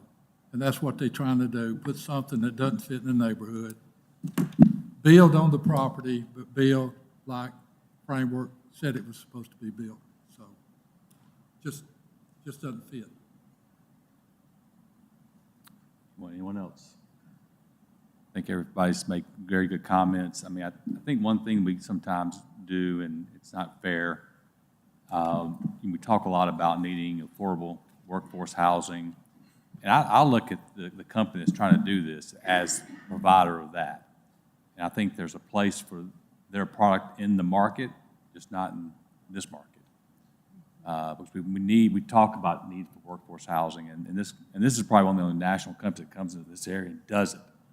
So we don't want to totally discourage them, maybe just say, help them find the right places to do these types of developments. Because at the end of the day, they're there to provide homes and make money in the process. We don't, someone said, I think one of you, those in opposition, are not afraid of progress, and this company can provide progress for certain areas of this community. So again, we just don't want to totally discourage that and let that be the message this body sends out in the greater world, because we need more housing in every market. So I agree in everyone's comments prior to mine.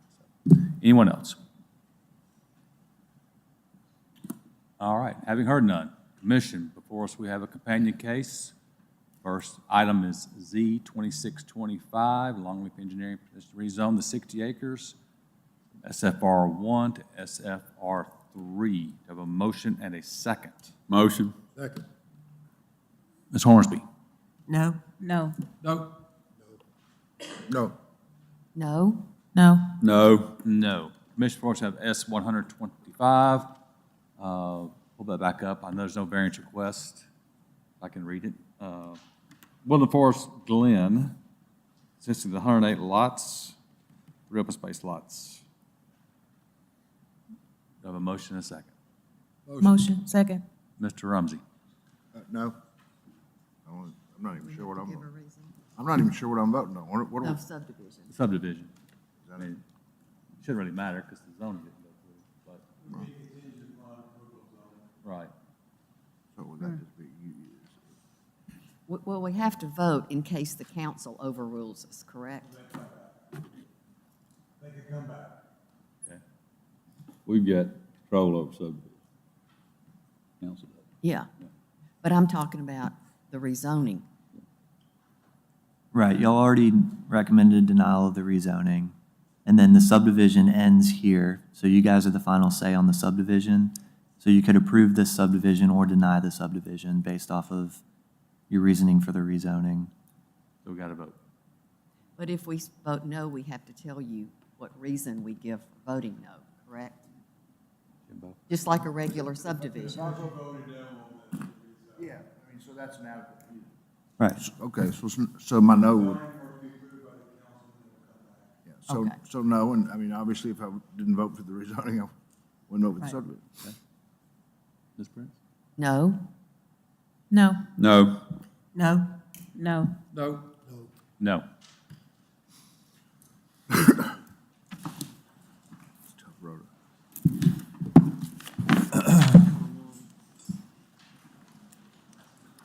We can give folks a second to head out here.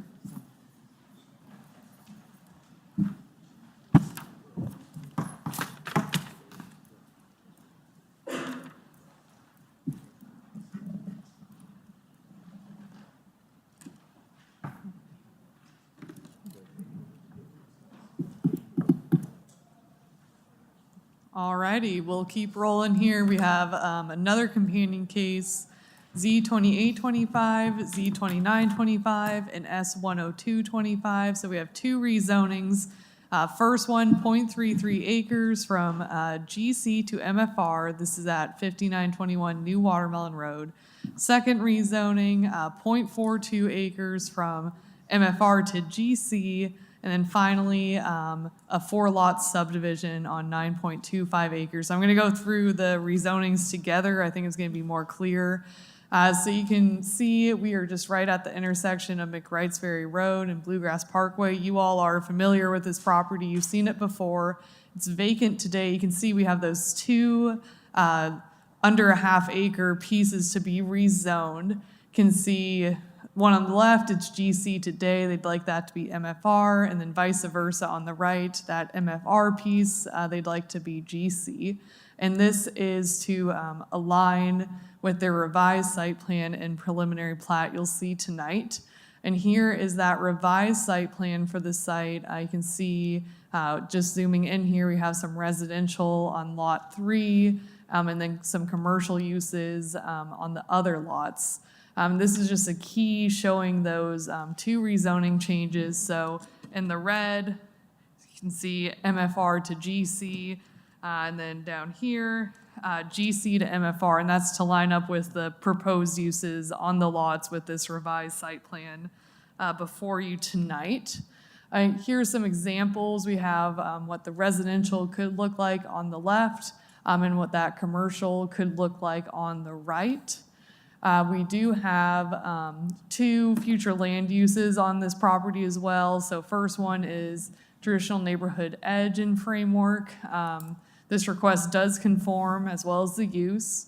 Some of this property is also identified as limited commercial, NC. This also conforms with that. You can see that here. It does have those two future land uses identified. Starting with our residential uses, so I've highlighted the MFR category here, so that'd be for the residential rezoning. Now moving into our commercial uses, that's for the general commercial rezoning you can see here. Moving into the subdivision now, so 4 lots on 9.25 acres. You can see we're looking at all this land shown in the red. It's vacant today. They'd like to split it up 4 ways. You can see those lot lines here with contours and without. We do have 4 variance requests. We did not receive any public comment. Do you have any questions for staff? Engineering on the variance request? We don't have an objection to the requests. Maybe let the presenter make his presentation. The sidewalk issue is something that I think we need to have just a little brief discussion about. Any other questions for staff before we bring the petitioner? Petitioner. Good evening, Commission. Jimmy Duncan with Duncan Coker Associates, 201 Town Center Boulevard, Tuscaloosa, Alabama, 35406. Here tonight representing McWrights Ferry Land Company, LLC. A little background on why we're back. Obviously, Leo went through the kind of the structure of the rezoning request. I promise we didn't bring this back just for fun. I like seeing you guys, but mechanically, you know, when we left this thing 9 months ago with you guys, there was talk of a second convenience store on the neighboring parcel to the north. That has since gone away. The neighboring property owners worked to deal with our client to purchase what's shown as Lot 2, to build 1 store. With that is going to come some more cleanup type activities with the adjoining property, some future land swaps. Anyway, long story short, the northern neighboring property is going to look completely different than what you saw with the rezoning. We're really happy that this came around in this fashion.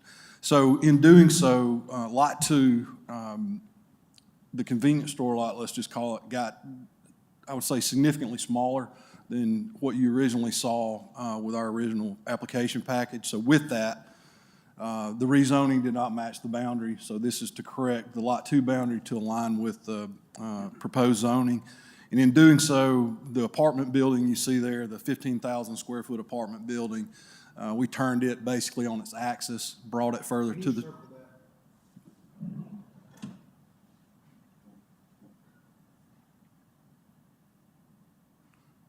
Got it, Mr. Rumsey? Yes. And so before, you probably remember, that building was situated like so. So essentially, it allowed us to tighten up the site. We moved everything forward to accommodate the smaller convenience store footprint, rotated the building, the parking still works. There will likely be a future component of this, another subdivision, annexation, rezoning that's going to expand the residential component back to further to the east. That'll be associated with this future land swap type maneuver that's going to happen later down the road. If I could, Mike's comment about the waivers, so we can run through them one by one. I'll spend the most time on the sidewalk waiver. Leota, can you pull those photographs up? Yeah. And so, and I appreciate Mr. Gardner. We spent an extensive amount of time last week looking at this situation. So, guys, our clients, many of whom are really cheap, we have to do a lot of arm twisting when it comes to sidewalk waivers and encouraging them to build the sidewalk, not ask for the waiver. It never crossed my mind that this situation was going to get as much attention as it did. We, during the pre-design conference, of course, staff made the comment we were going to have to ask for the waiver. I completely underestimated how big of an ask that was going to be. So the comments that we got back was that that waiver request was not going to be supported. Furthermore, that the intended sidewalk component was the shared use path, not just the sidewalk, a shared use path. So if you look in the background, Leota, can you go to the companion picture of this view? While you're pulling it up, Mr. Duncan, just so everybody knows, what's the width difference between a sidewalk and a shared use? So a sidewalk by the subdivision ordinance would be 5 or 6 feet wide. That shared use path that's up there, I want to say is 10 or 12 feet wide. Okay. So Can you go back 1 or 2? That's good enough. That's good enough. Okay, they're right there, Leota. So just as a mental note,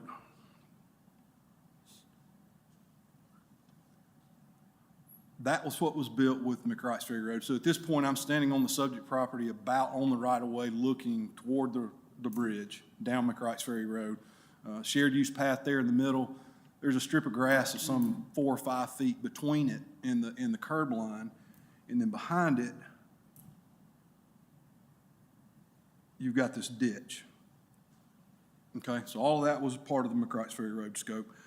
So when we first started looking at this, trying to figure out a way to make even a sidewalk work, there was obstacle after another that kept popping up with this. So in the case of our site, although we're asking for a waiver of the half-street improvements because of lack of curb and gutter, this road obviously was built to today's standards, appropriate lane width, et cetera. So there's the edge of the paving today to mimic what was done on the opposing side of Bluegrass Parkway.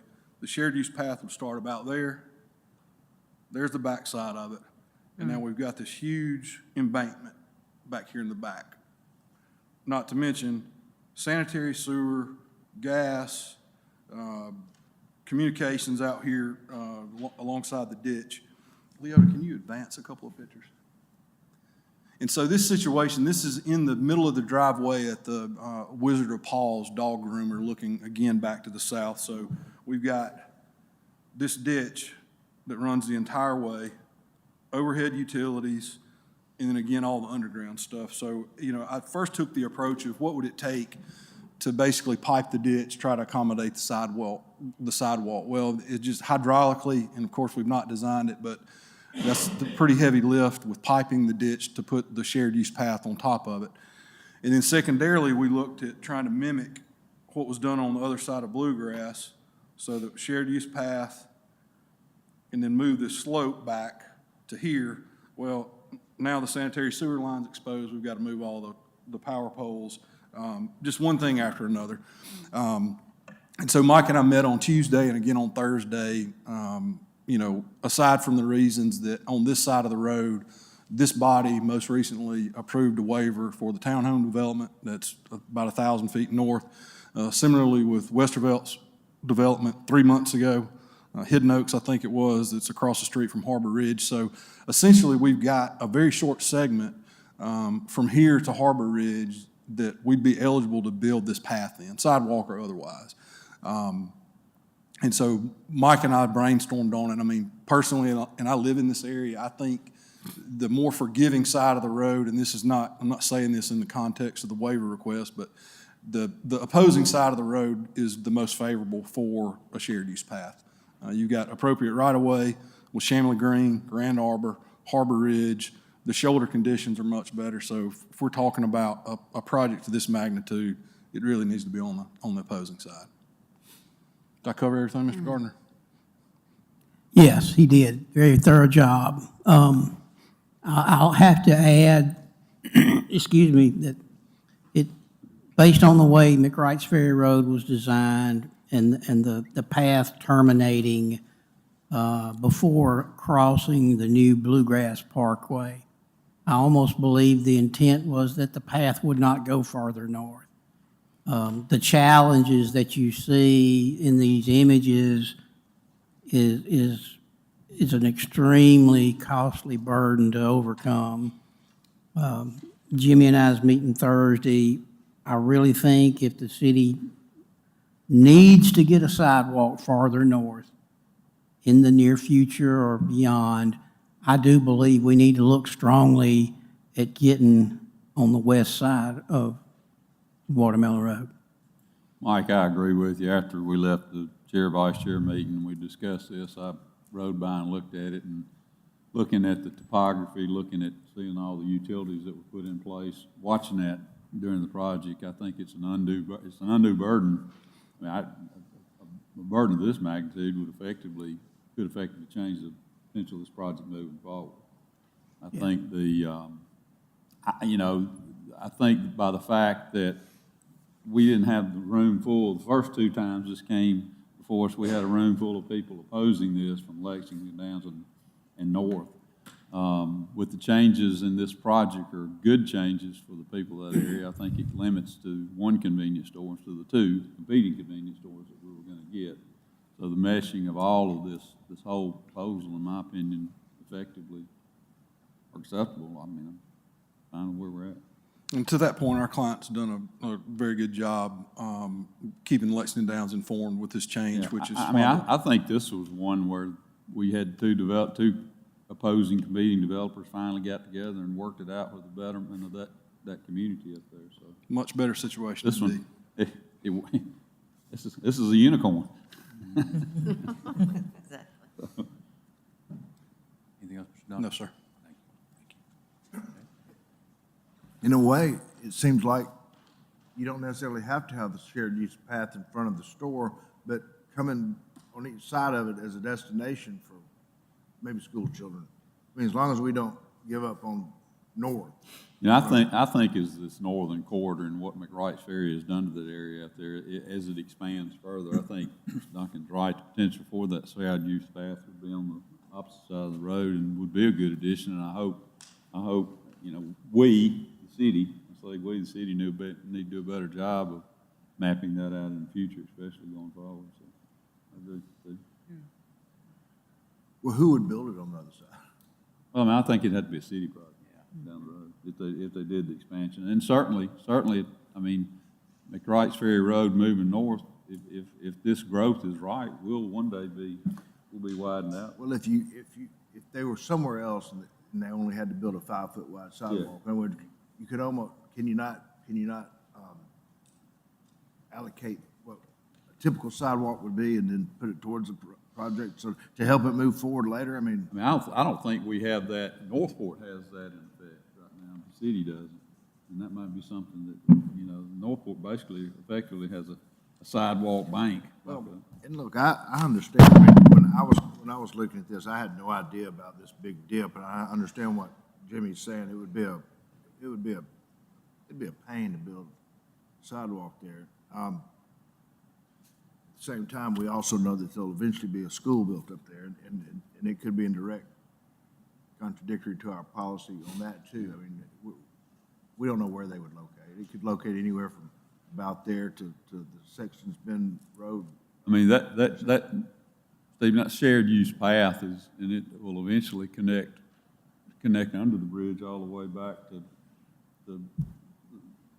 How far does it go back? I mean, is it? There's a section of it that's under McWright's Ferry Road now that's not connected, but it'll actually, hopefully one of these days it'll connect to I think it's the Pettis, the Randall Park. So I'll give you a quick answer to that. Today, the shared use path begins just south of Bluegrass Parkway, and it ends on the other side of the pedestrian bridge that was just recently completed with the McWright's project.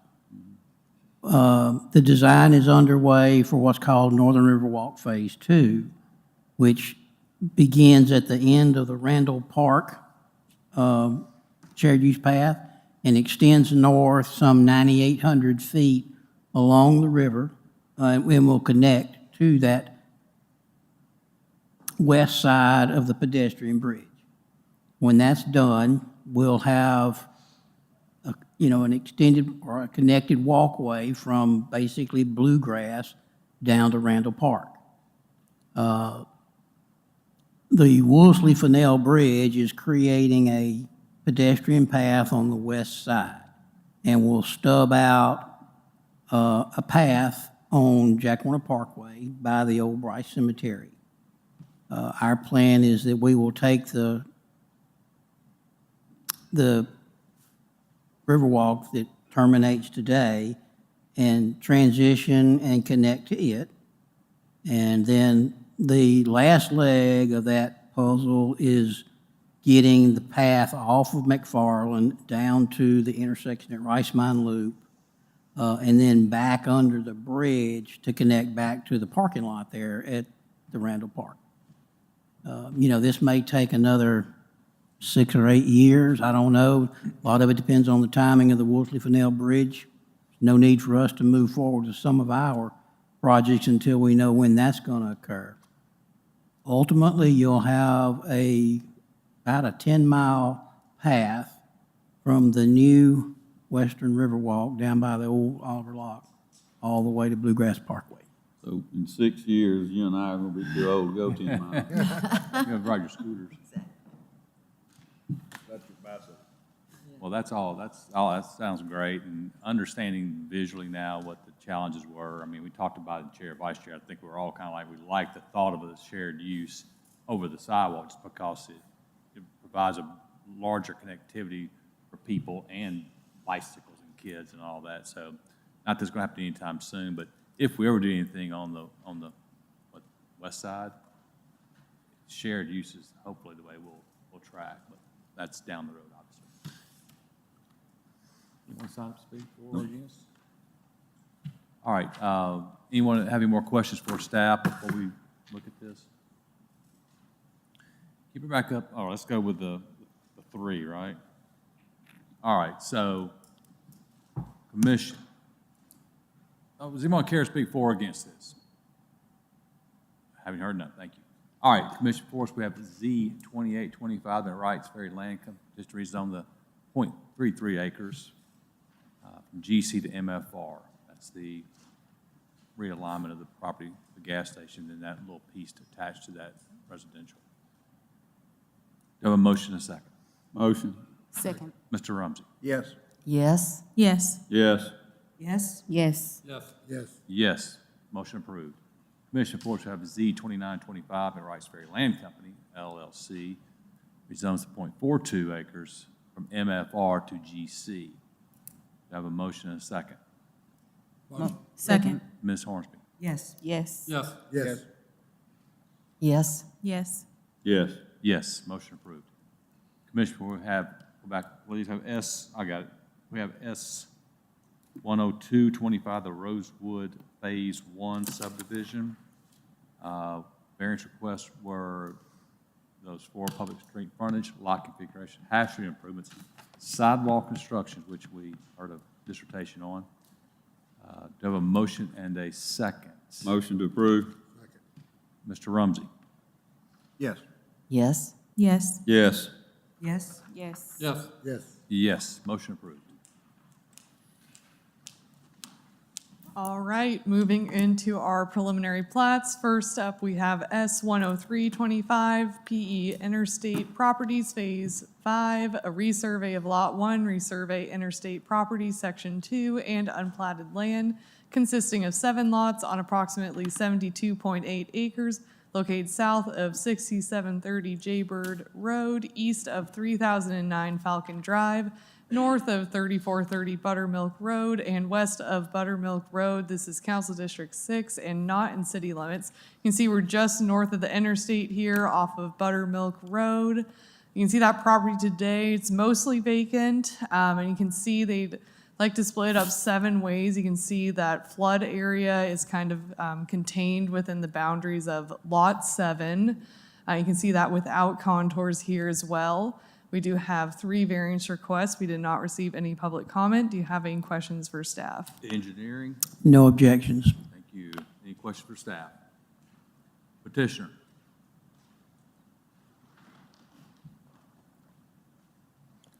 Commission again, Jimmy Duncan with Duncan Coker Associates, here tonight representing PE Interstate Properties LLC. The genesis of this division basically came from the need to create Lot 5 for a commercial development that will soon be permitted with Mr. Gardner's office. Beyond that, what you see before you is Lots 3 and 4. We teed these up as quick service restaurant sites, nothing formally on the horizon with those 2. Lots 1 and 2, due to the current zoning, potential industrial development sites. Lot 7, strictly a remnant for something obviously very compact in nature. And then to Leota's point, Lot 7 is basically everything south of the northern floodway back to the property line. And our client is considering making a donation of Lot 7 to the city of Tuscaloosa, since it's littered with utilities.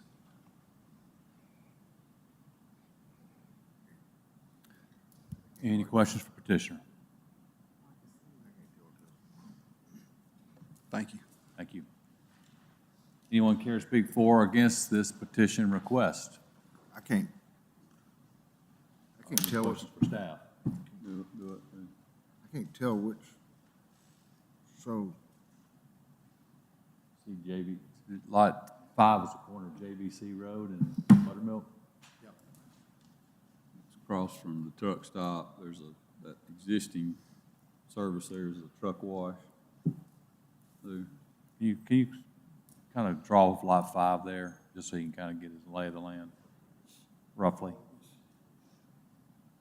Right there. Hampton Inn's right below it, Steve. yeah. Why would it be beneficial to the city to accept a donation of that property? We hadn't made that decision yet. I Oh, mean, okay. That's kind of the first I've heard. Just out of curiosity, I just wondered, it's like Jimmy said, it's got all these utilities in it, which aren't necessarily city utilities, and I just wondered what the advantage to the city might be. Can you circle the property, Mike, that you're talking about on Lot 7 on this drawing? Because On the aerial image, yeah, I'm having. Yeah, I'll do my This one's best. turned Put it off. back. Kind of see the outline of it. Draw that little line there that's, see that? Just because they want to give it to you, don't mean you have to take it.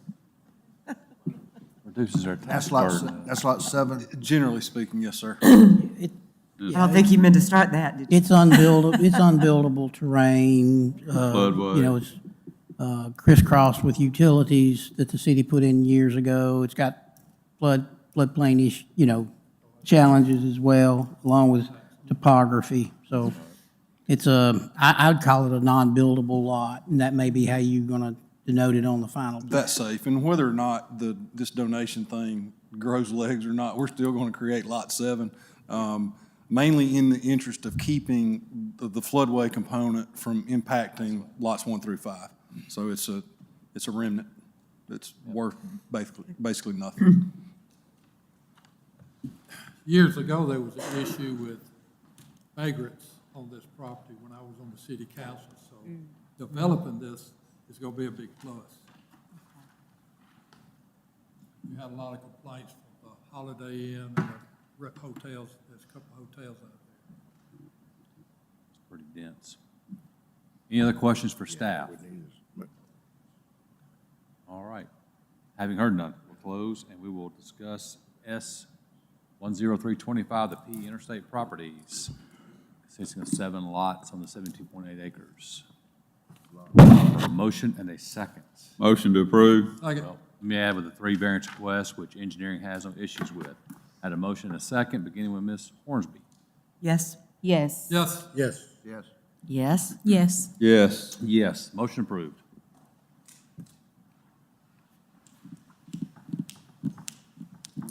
All right, Commission, our next preliminary plat is S 10425 Martin Estates, being a resurvey of lots 1R and 2R Martin Crossings, consisting of 27 lots, 2 open space lots on approximately 38.2 acres. This is located north of 85 Martin Road, west of 12860 Martin Spur Road, and east of 200 Martin Road. This is not in city limits. You can see we're pretty far north here, near Highway 69 North. You can see that property today, it is vacant. And you can see they'd like to split it up into 27 lots, 2 open spaces. You can see that without contours here as well. Just zooming in, starting kind of at the north end of the project, you can see minimum 1 acre lots, about 130 feet in width. And then as we move towards the south here, I can see those 2 open space lots. Let me just clarify these two. Where's the subject property? I'm just saying on that. So it's just all zoomed in, so you can see overall the 27 lots, or do you want to look at the vicinity map? That's the development there. We'll come back to that. Why don't you show us the vicinity map? So you can see we're pretty far north here. This is kind of at the edge of our planning jurisdiction here in the county. Go back to the aerial, please. There we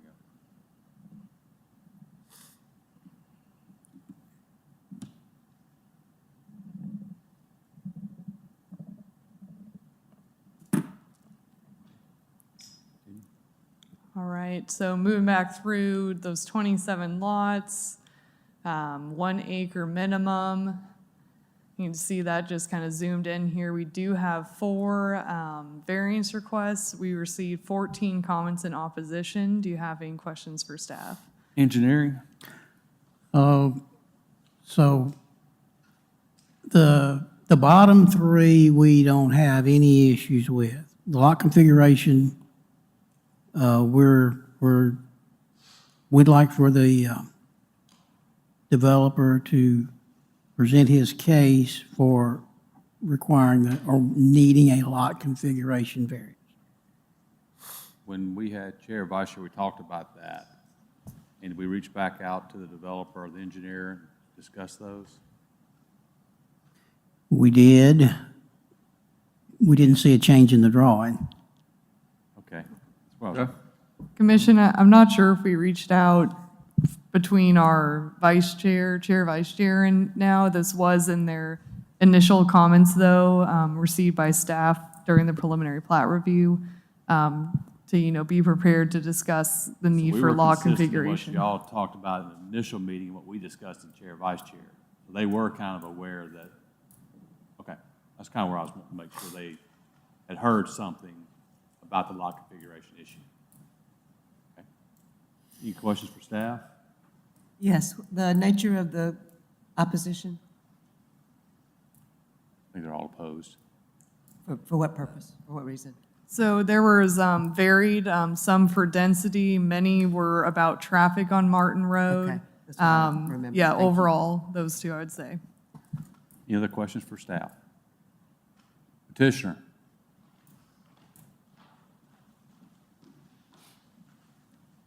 Commissioner, I'm Robert Martin with Duncan Coker Associates, representing Beaker Property Group.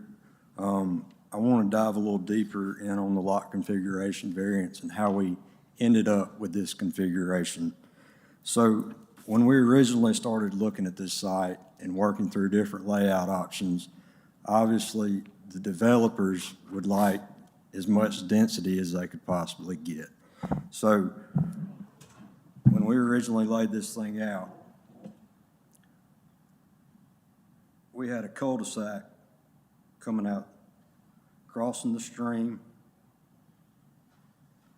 sort of like that, with lots coming off, which was more dense than the layout we currently have. So this orange line here is a jurisdictional stream. We reevaluated and decided it's best not to impact that stream due to the topography. Let's preserve the trees along the stream, preserve the stream, and lessen the impact. So what we ended up with is a 20-foot wide shared driveway with access to 3 2-acre lots. And in the subdivision regulations, 2 key principles with laying out a subdivision are to work with the topography and the drainage features. We feel like we've done that with this scenario. Talked through that with Mike. I felt like we had some common ground with that discussion, so that's where we ended up. Working with the topography and preserving the drainage. All right, you mentioned a stream. That orange line, the stream that you were talking about? Yes, sir. So you went away with the cul-de-sac across the stream. We don't want to, we want to preserve as many trees as we possibly can. We want to limit the impact, and the 20-foot wide shared driveway accomplishes those goals.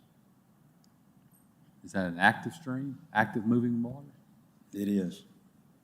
So now it's going to be in a, where's that water going to flow now, though? So it flows north into Carroll's Creek. Flows north. That's right.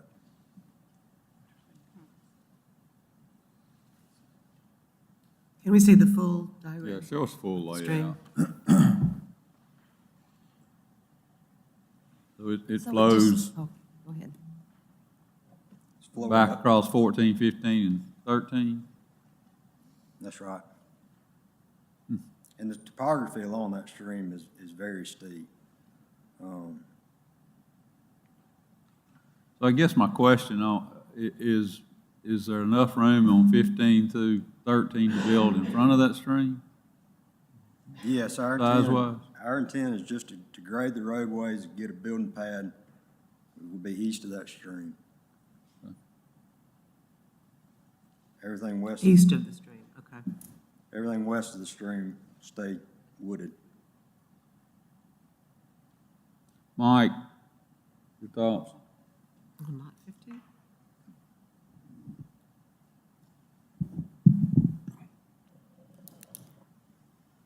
Not trying to sound, I mean, you've got 2-acre lots that are fronting this shared use path. To me, it appears there's enough room to create a 50-foot right-of-way and make this a public street. To Robert's point, in our subdivision regulations, it does allow, or this is one of the caveats for this.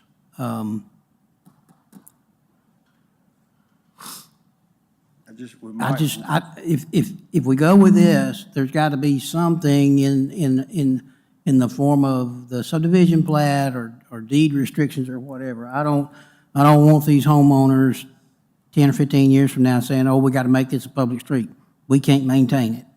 You mean the driveway? Yes, ma'am. Talking about? No, and then just one it- little road here, right? Or the whole road structure, just one little piece right here. Just that serves those 3 parcels. So we're gonna have it in the covenants that driveway is maintained by those 3 lot owners. What about something on the plat? I mean, That's fine. We can do that. sometimes people don't read those covenants.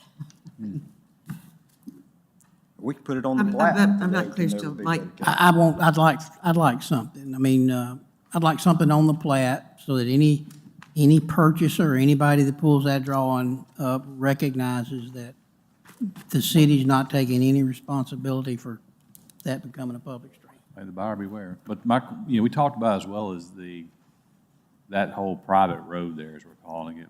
You gotta not even have a hammerhead turning around there. You're gonna have delivery vehicles, trash vehicles. So that turnaround meets the fire department requirements for a turnaround. Let's also stipulate that there won't be a gate. I mean, your trash pickup and everything, the fire department access, let's don't gate it. Better put that on there too. You can put on there it's a private drive, but 10 years from now, they're gonna come back when it's time to pave it and want the city to do it.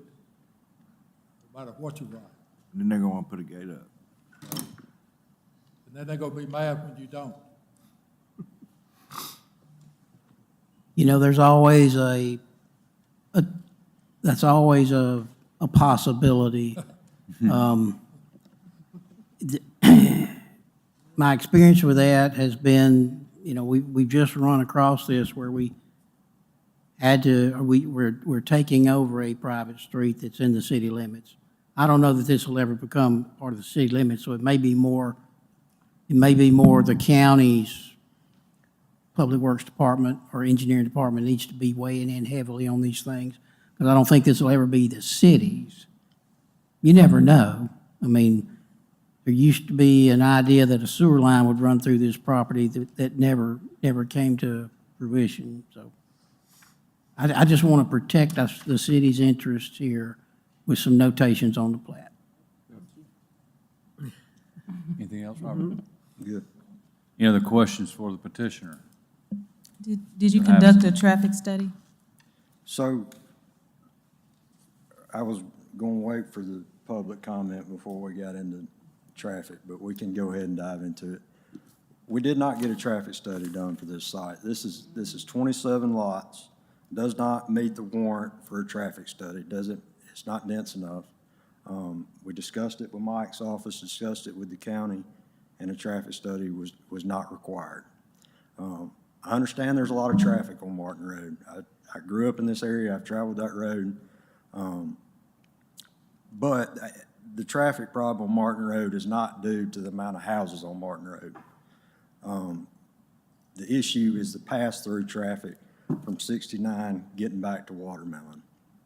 I pulled the traffic numbers for Martin Road, and the 2023 counts are 9,000 daily cars along Martin Road.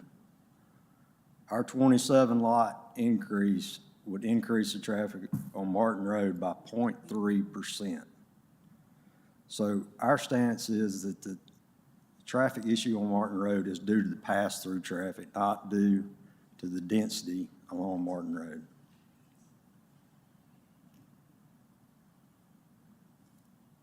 Okay, thank you. If y'all would like, I can go ahead and expand on that a little bit or confirm it. Fire away. I know this is going to be something that the people in opposition are going to say, and I wish I'd have had this email a little earlier this evening, but, and this comes from the sub-consultant that our office has on retainer for traffic-related issues. A one-lane road is capable of, the capacity is 1,000 cars an hour. An hour? An hour, yes. That's when you make the decision to go to an additional lane. So this is well below the threshold of needing any type of improvements to handle the additional 20 or 20-so lots. There's just not that big a demand there. No? All right, thank you. Let's hear from those in opposition. Mr. Chairman, we had Gina, first person signed up speaks, Gina Span. Name and address for the record, please. Gina Span, 12890 Martin Road, Spur. I do understand and respect the need for responsible growth in our community. However, this particular project raises several serious concerns that I believe have not been adequately addressed and that would negatively impact existing residents and the surrounding neighborhood. First, I would like to address the traffic. Adding 27 homes would significantly increase vehicle traffic on Martin Road. If any of you have traveled on Martin Road, you know how bad it gets backed up. and this would increase. There's no way you put 27 homes out there without it increasing the traffic. To my knowledge, no traffic study has been presented. That demonstrates how this increase can be handled safely. Second, the issue of privacy. Homes built in this location would directly overlook my backyard and living spaces. This would severely diminish my privacy and ability to enjoy my property. No meaningful buffer zones, tree lines, or setbacks have been proposed to the project neighborhood. I would at least like a 100-foot buffer if this were to happen. Third, I'm deeply concerned about flooding and drainage impacts. The land behind my property currently absorbs stormwater. Replacing it with pavements and rooftops increases the risk of runoff, erosion, and flooding onto neighboring properties. The current plan appears to lack sufficient stormwater management to prevent downstream damage.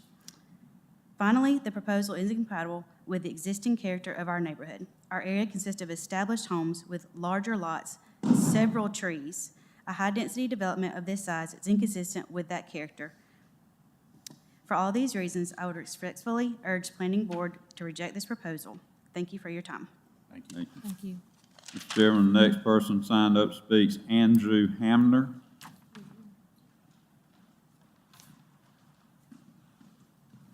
Andrew Hamner. I live at 110 Martin Road, Northport. The actual creek, I've lived there my entire life. This was my papa's property, and I just didn't get a chance to buy the property. But that creek runs right through here, and it's right down, and it makes a turn and kind of goes back through them. There's a 6.5-foot, 8-foot culvert up there on Martinsburg Road that our cattle used to go under the road.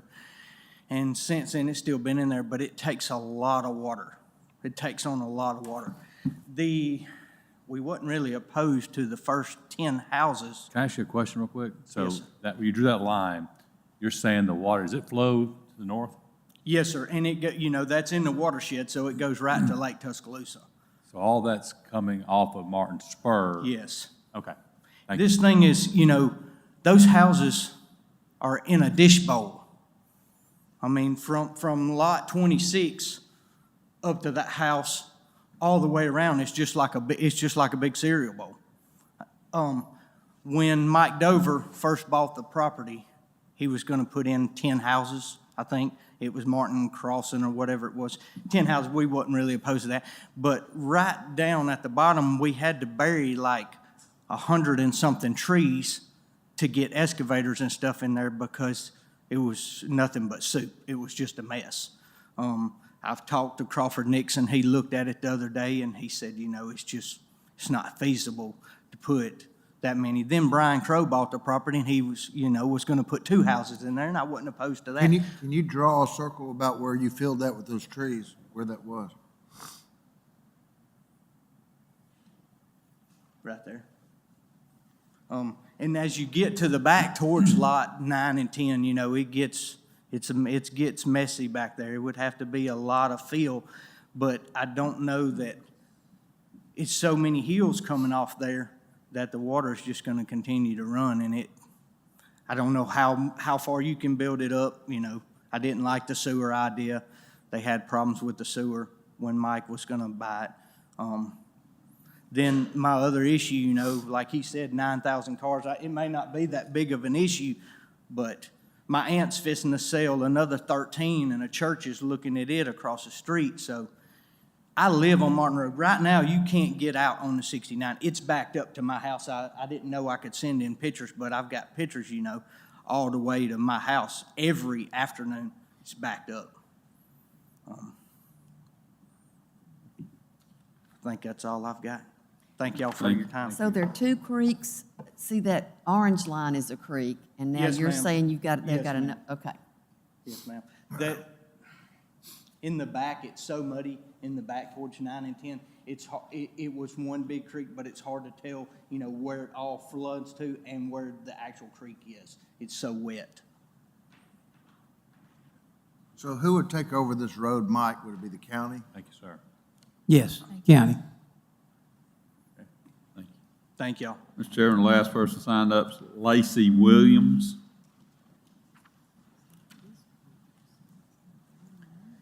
Thank you, Commissioners. My name is Lacey Williams, 200 Martin Road, Northport, Alabama. My family has owned that house and property that is adjacent to this proposed project for over 3 decades. They built the house that I live in with my small family now, which I inherited almost 7 years ago. It's on Martin Road, the busy cut-through road in Northport. Now, I'm not anti-development. I love to see progress and growth What? in my hometown. I am not anti-development. I love to see growth and progress in my hometown. I truly do. But this proposed project of 27 house lots is at best disruptive and crowded, and at worst reckless and dangerous. As a child, after school, I was the last one off the bus, despite my house being one of the first houses the bus passed by. My mom had insisted I ride that whole route just so I would be let off the bus without having to cross Martin Road. That was 25 years ago. I can't imagine a child being in that situation now, having to cross that road. It is awful. The traffic is not only frequent, but it's fast. People fly down that road. There's several known accidents that have happened on that road, including in the specific area that this proposal is going for, to place their entry point to their neighborhood. It brings up not only traffic issues, but it also poses safety concerns. My property is about 400 yards from the entry of this new project, and like everyone else has commented, traffic truly does back up all the way right there, and I wouldn't be surprised if it would just back up right there, right to the entry regularly. I would be concerned that emergency vehicles might have trouble reaching, me and my family, as well as other folks closer to Highway 69. I'm also, as Ben had said, Andrew, I'm very concerned with the extreme disruption of the natural habitat this project will no doubt cause. We are located in the Lake Tuscaloosa watershed, stone's throw from Carroll's Creek. Drinking water comes from Carroll's Creek.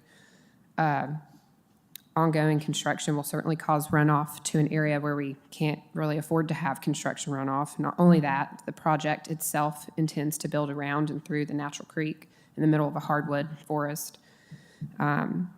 So I propose that a true traffic study be done. This will help shed light on just how busy and fast traffic is on that road. I suggest the developer reduce the number of lots by at least half or less, 6 to 12 lots. That could help cut down on the addition of traffic, even though he said maybe not the addition of traffic isn't the problem, but there's traffic.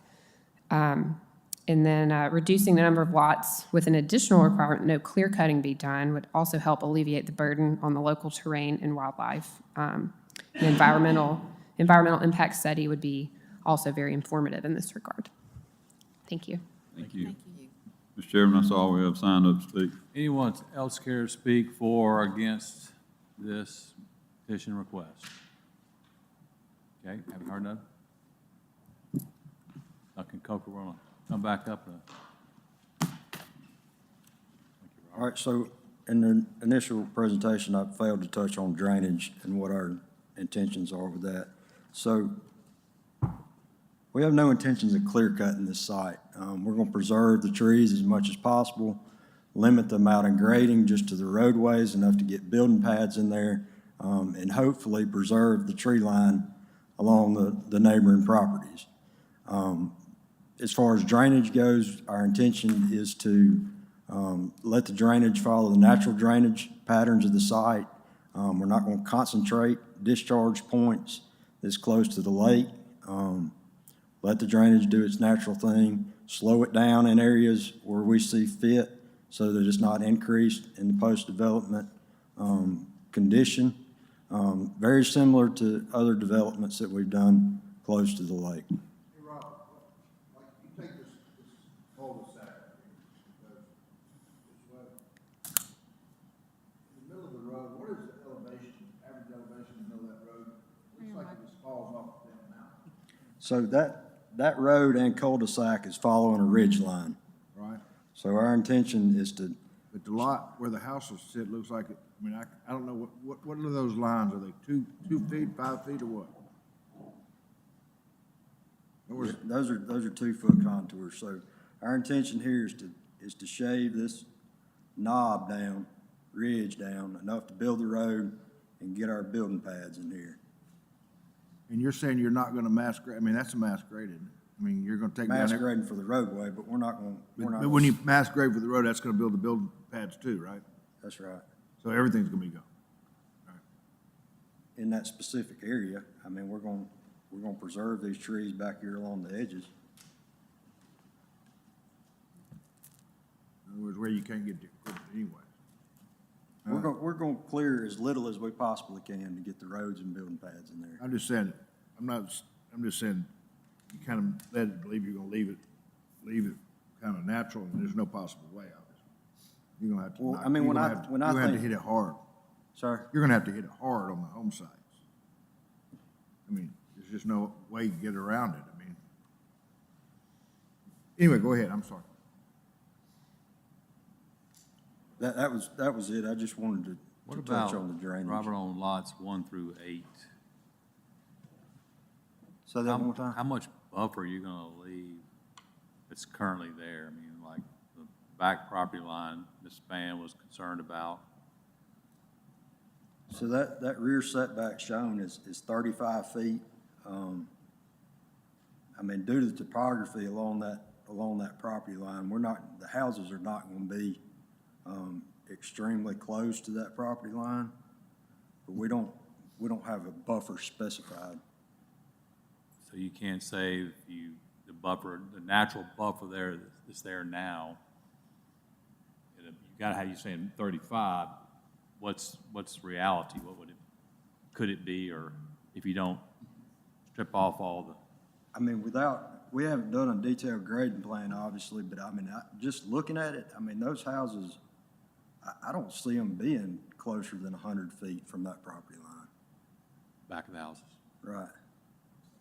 Well, on that guy did a circle, said he buried 100 trees in the middle of the road right there, so you have to recontact that or that. We'll have to dig them out when we build the road.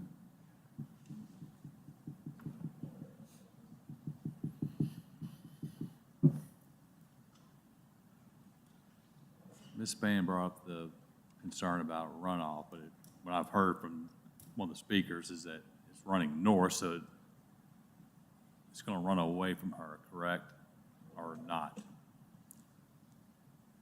That's right. This whole area is draining north away from everybody. Is it all drained north, was it northwest? That's right. More north than west.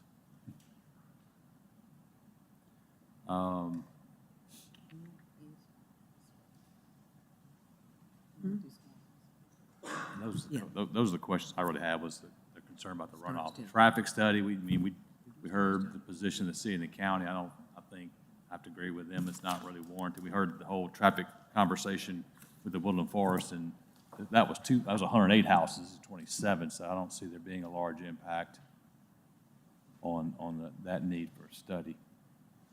Any questions for, anything else you want to add based on what you heard? I think I'm good. What did we say about the buffer? I know you were saying that nothing is more than 100 feet. On 1 through 8, on the right hand, that's what I was asking about, Yeah. lots 1 through 8. He was saying that he didn't see anything being built within 100 feet of that property line? Yeah, we don't have a buffer specified, but those houses are not gonna go close to that property line from what I'm seeing. Who is the developer, Robert? Beaker Property Group. Beaker? Yes, sir. Can you bring the aerial back up again, please, of that? So it's pretty heavily forested right now, isn't it? I mean, it's pretty dense. And you can see the creek. Yeah. Okay. Any other questions for petitioner? Thank you. Thank you. Nothing else was brought up new to the conversation, so we'll close to public comment and have a conversation amongst ourselves. Any comments? I mean, I think the motion, would have to be contingent on the notations on the plat. Correct. Correct. Those were, we want to have private road, What was it? Maintenance. Maintenance Maintenance. responsibility of lots 19, 20, and 21.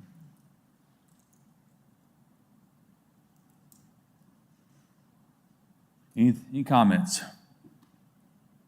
All right, Commission, before us, we have S 10425, the Martin Estates, consisting of 27 lots on 1286 Martin Spur Road and east of 200 Martin Road, not in the city limits.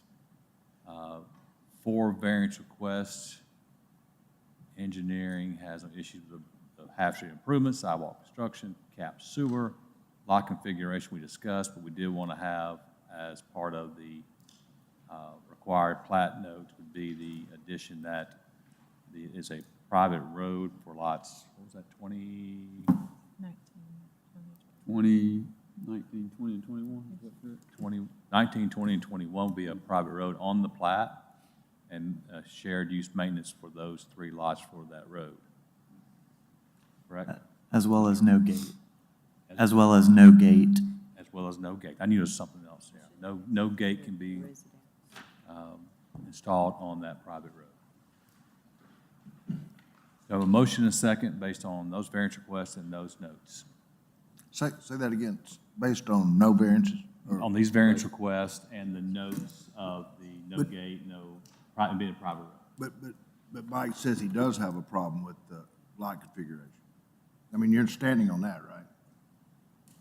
So if we add these notes that Bill is talking about to the plat, I think I'm going to be okay with the lot configuration request. But mainly because I don't believe this will ever be in the city limits too. So you're gonna start doing these private roads down, little pig trails down the side of creeks, I mean, Buyer beware. That's right. That's a county issue. All right. I need to repeat that, or is everybody good with that? Good. So I have a motion and a second. Motion? Second. Mr. Rumsey? yes. No. No. Yes. Yes. No. No. Yes. Yes.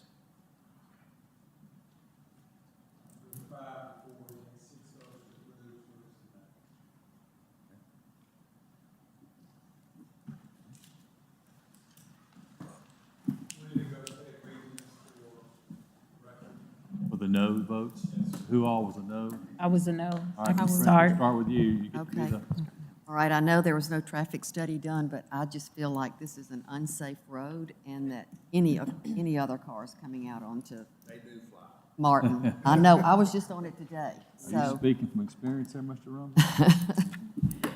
They're flying. but is that sufficient? Okay. Private drive. Well, of course you got it. I agree with Ms. Prince. I used to dispatch for Northport, and we had a lot of accidents up there. I think any increase in traffic on that road would be detrimental to the residents up there. Due diligence on the traffic study, and I also had questions about if the developer or petitioner had actually met with the residents in the area. As opposed to the private drive. Fair enough. I said yes, because I want to see Baker do it. I don't believe he'll do it. Alrighty, we'll keep moving here. We are now on S 10525, resurvey of lot 1617 Grandview Drive subdivision consisting of 1 lot on approximately 1.69 acres located at and around 11963 Grandview Drive, not in city limits. You can see we're way north on the lake off of Highway 43. You can see those 2 parcels today. There's an existing home. They'd like to remove that middle lot line, create a larger lot here. You can see that without contours.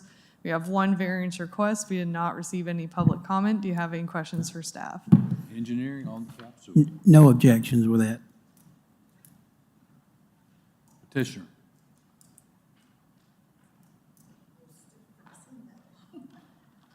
Good evening. My name is Lynn Corcoran, and my house is at 11963 Grandview Drive, and I'm requesting that both of my lots be combined as one, and the main reason is for future additions or renovations.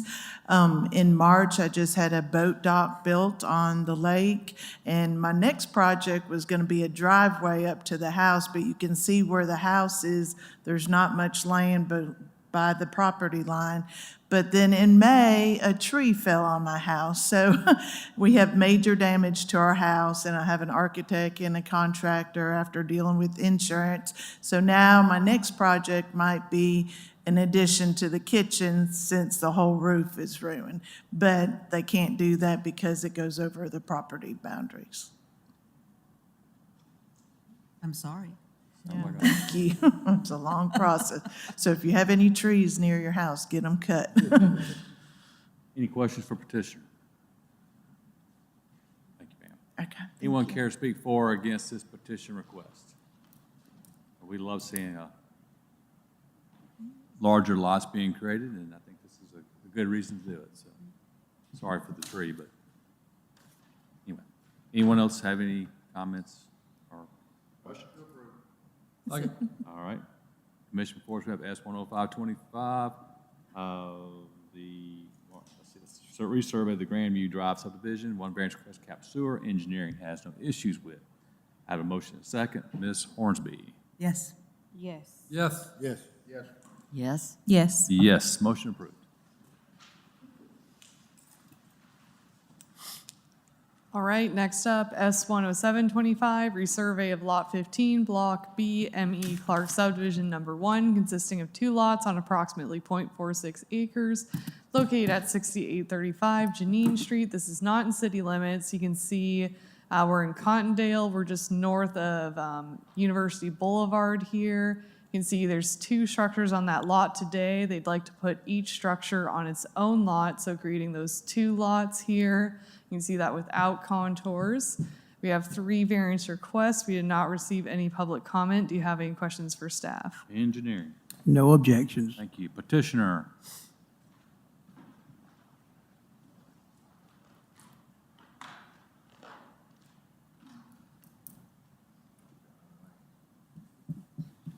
Steve McPherson, 4121 Vassy Drive, Tuscaloosa.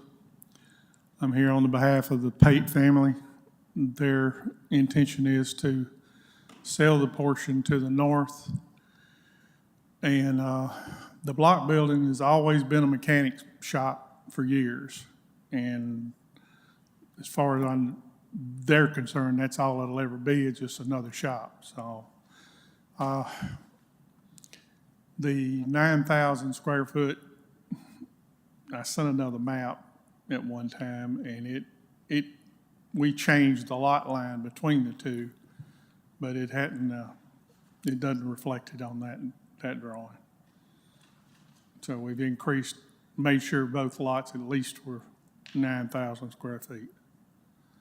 And they both have access to Diane Street. Lot 1, he intends to sell to a young couple they couldn't afford to buy all of it, but that's what they could afford. Just out of curiosity, what's the closest city limits in the area? It's hugely important. I'm just curious. So this is just right off of University Boulevard East, so I believe it's Mr. Pons can maybe highlight it, but where Highway 11 is shaded in, Yeah. I believe city limits runs along that. Okay. Just curious. Okay. All right. Any questions for petitioner? Thank you. Anyone care to speak for or against this petition request? Having heard none. Commission, for us, we have S 10725, the resurvey of the Clark subdivision, consisting of 2 lots, 3 variance requests. Engineering has no issues with. Do I have a motion and a second? Motion. Second. Ms. Hornsby. Yes. Yes. Yes. Yes. Yes? Yes. Yes, motion approved. Thank you very much.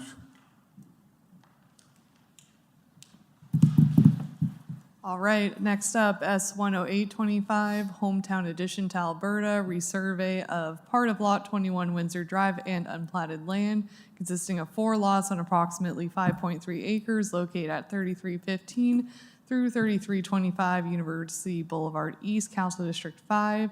This has been reduced to 3 lots since that legal notice was published, so you'll be looking at 3 lots tonight. So you can see we're in the Alberta area off of University Boulevard East near 5 Points. You can see that lot today does have 3 structures on it. And you can see they'd like to put each structure on its own separate lot. You can see that with contours here and without, and then just zooming in on those 3 lots just for a little additional detail. We do have 1 variance request. We did not receive any public comment. Do you have any questions for staff? Engineering on that configuration?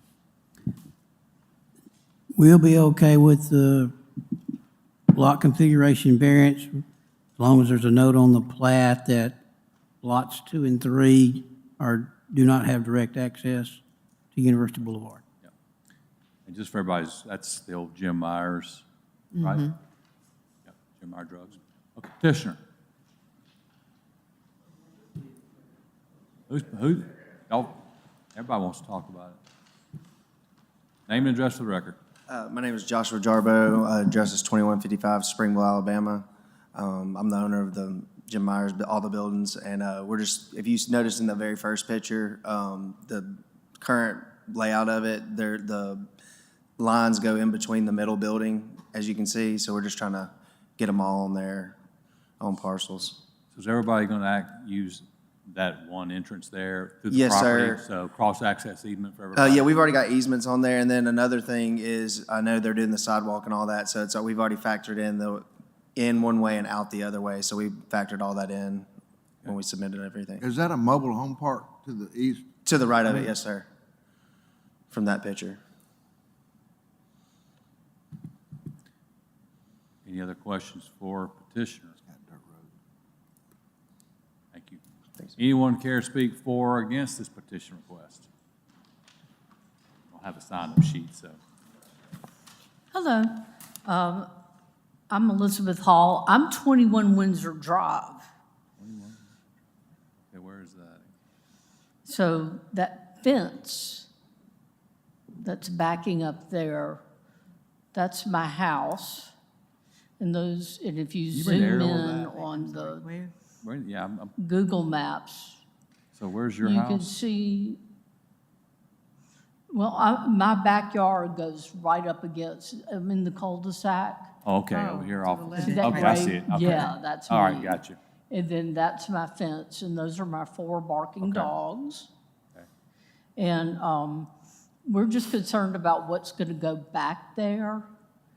And is the wooded lot going to be separate, and is that going to be available to be developed? Bring back I guess, the drawings of the proposed.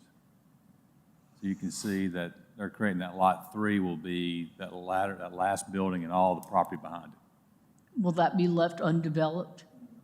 I mean, that's up to the developer whoever buys that property. There's a right-of-way through, is that what kind of right-of-way is that? That's an easement. Sewer? There's a sewer easement that bisects through the property, and then that rectangle that you see is a drainage easement. Those are the woods, yeah. That gives us a buffer between the trailer park back there, where all the automatic gunfire comes from. Yeah. The what? And someone rented one of those warehouses and decided they weren't making enough money, so they put in a nightclub. And they had highly questionable taste in music. What's it So every zoned? Friday night, we got to hear a little party. So I am now on a first-name basis with all the cops in Alberta, which is not a good thing. What's the zoning, Mr.? It's zone GC, and we're aware of that situation, and we put an end to that. So And yeah, we will keep an eye on whatever use goes in this property that it is meeting that zoning ordinance. So, you understand, it's already zoned general commercial.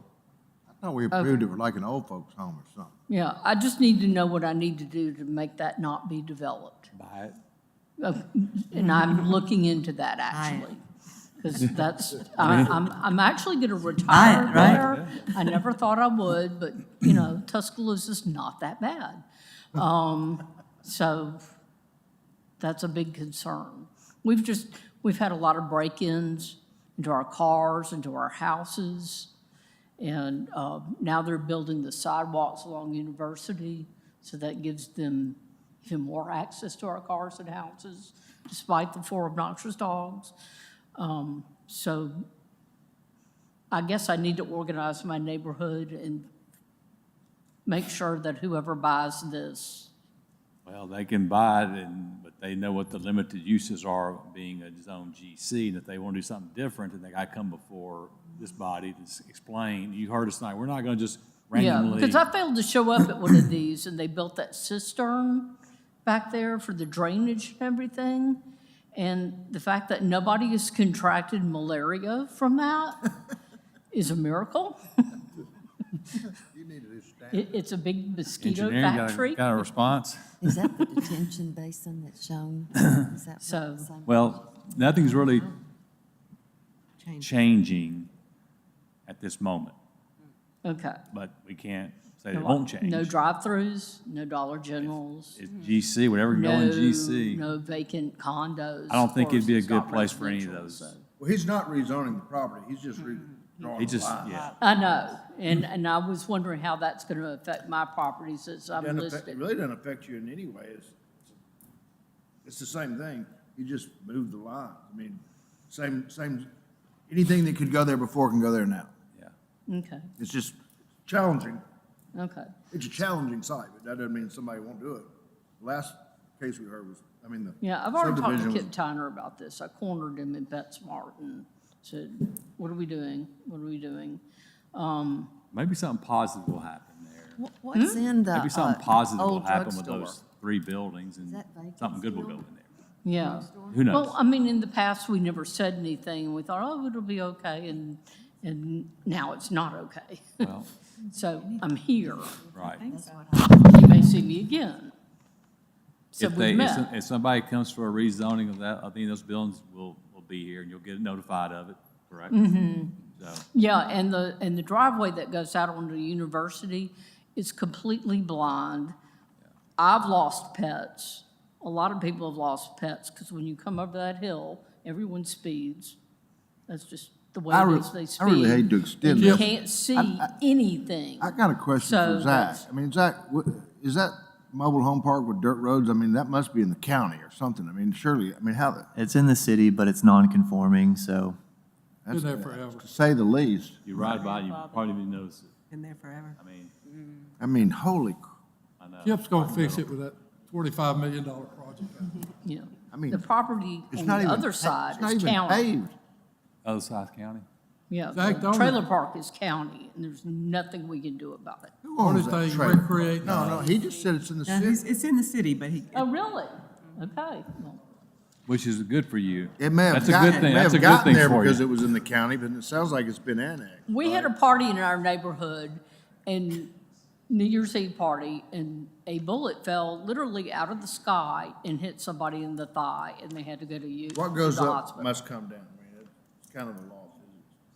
Yeah. So, More people don't get it.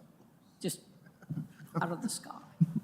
Just know that nothing's changing, and if it does, if something goes in there, you need to find out what's going in there and make sure it can be within a GC zoning. Well, That's a and didn't you say a tattoo parlor can go on GC? Yeah. What'd you say? I mean, it's a pretty broad zoning. I mean, it would be a concern to me, but I mean, it's already Yeah. GC, right? And none of our neighbors want to lose the woods, because we have groundhogs and fox and deer, and You got deer? we have deer that actually run up and down the street. Lots of groundhogs. We have coyote. We don't like the coyote so much. But All those We voted bullets- on the lots coyote. of feral You better cats that watch emerge from the woods. They get regular meals and world-class health care now because of us, so it's just our happy place. You need Keep it that way. You need a Netflix series. No. Huh? You need a Netflix series. Right.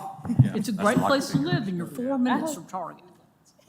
So, He's got it. He's okay with it. Thank Thank you. you. Anyone else care to speak for or against? Hey, Zach, No, I don't think we're good. Thank you.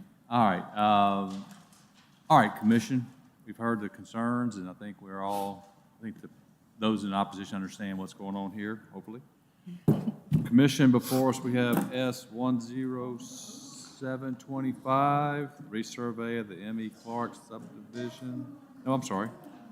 My bad. 10825, hometown addition to Alberta, going from previously advertised as 4 lots to 3 lots, right? Motion to approve. Okay.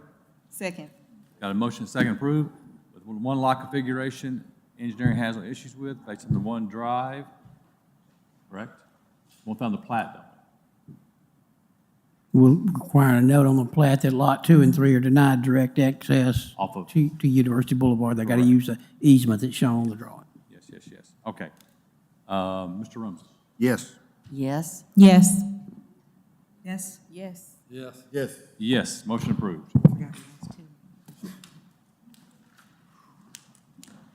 All right, next up, S 10925, resurvey of lot 9 and 10 cottages at Binion Creek, consisting of 1 lot on approximately 2.8 acres, located at 16282 and 16276 Holly Springs Road. This is not in city limits.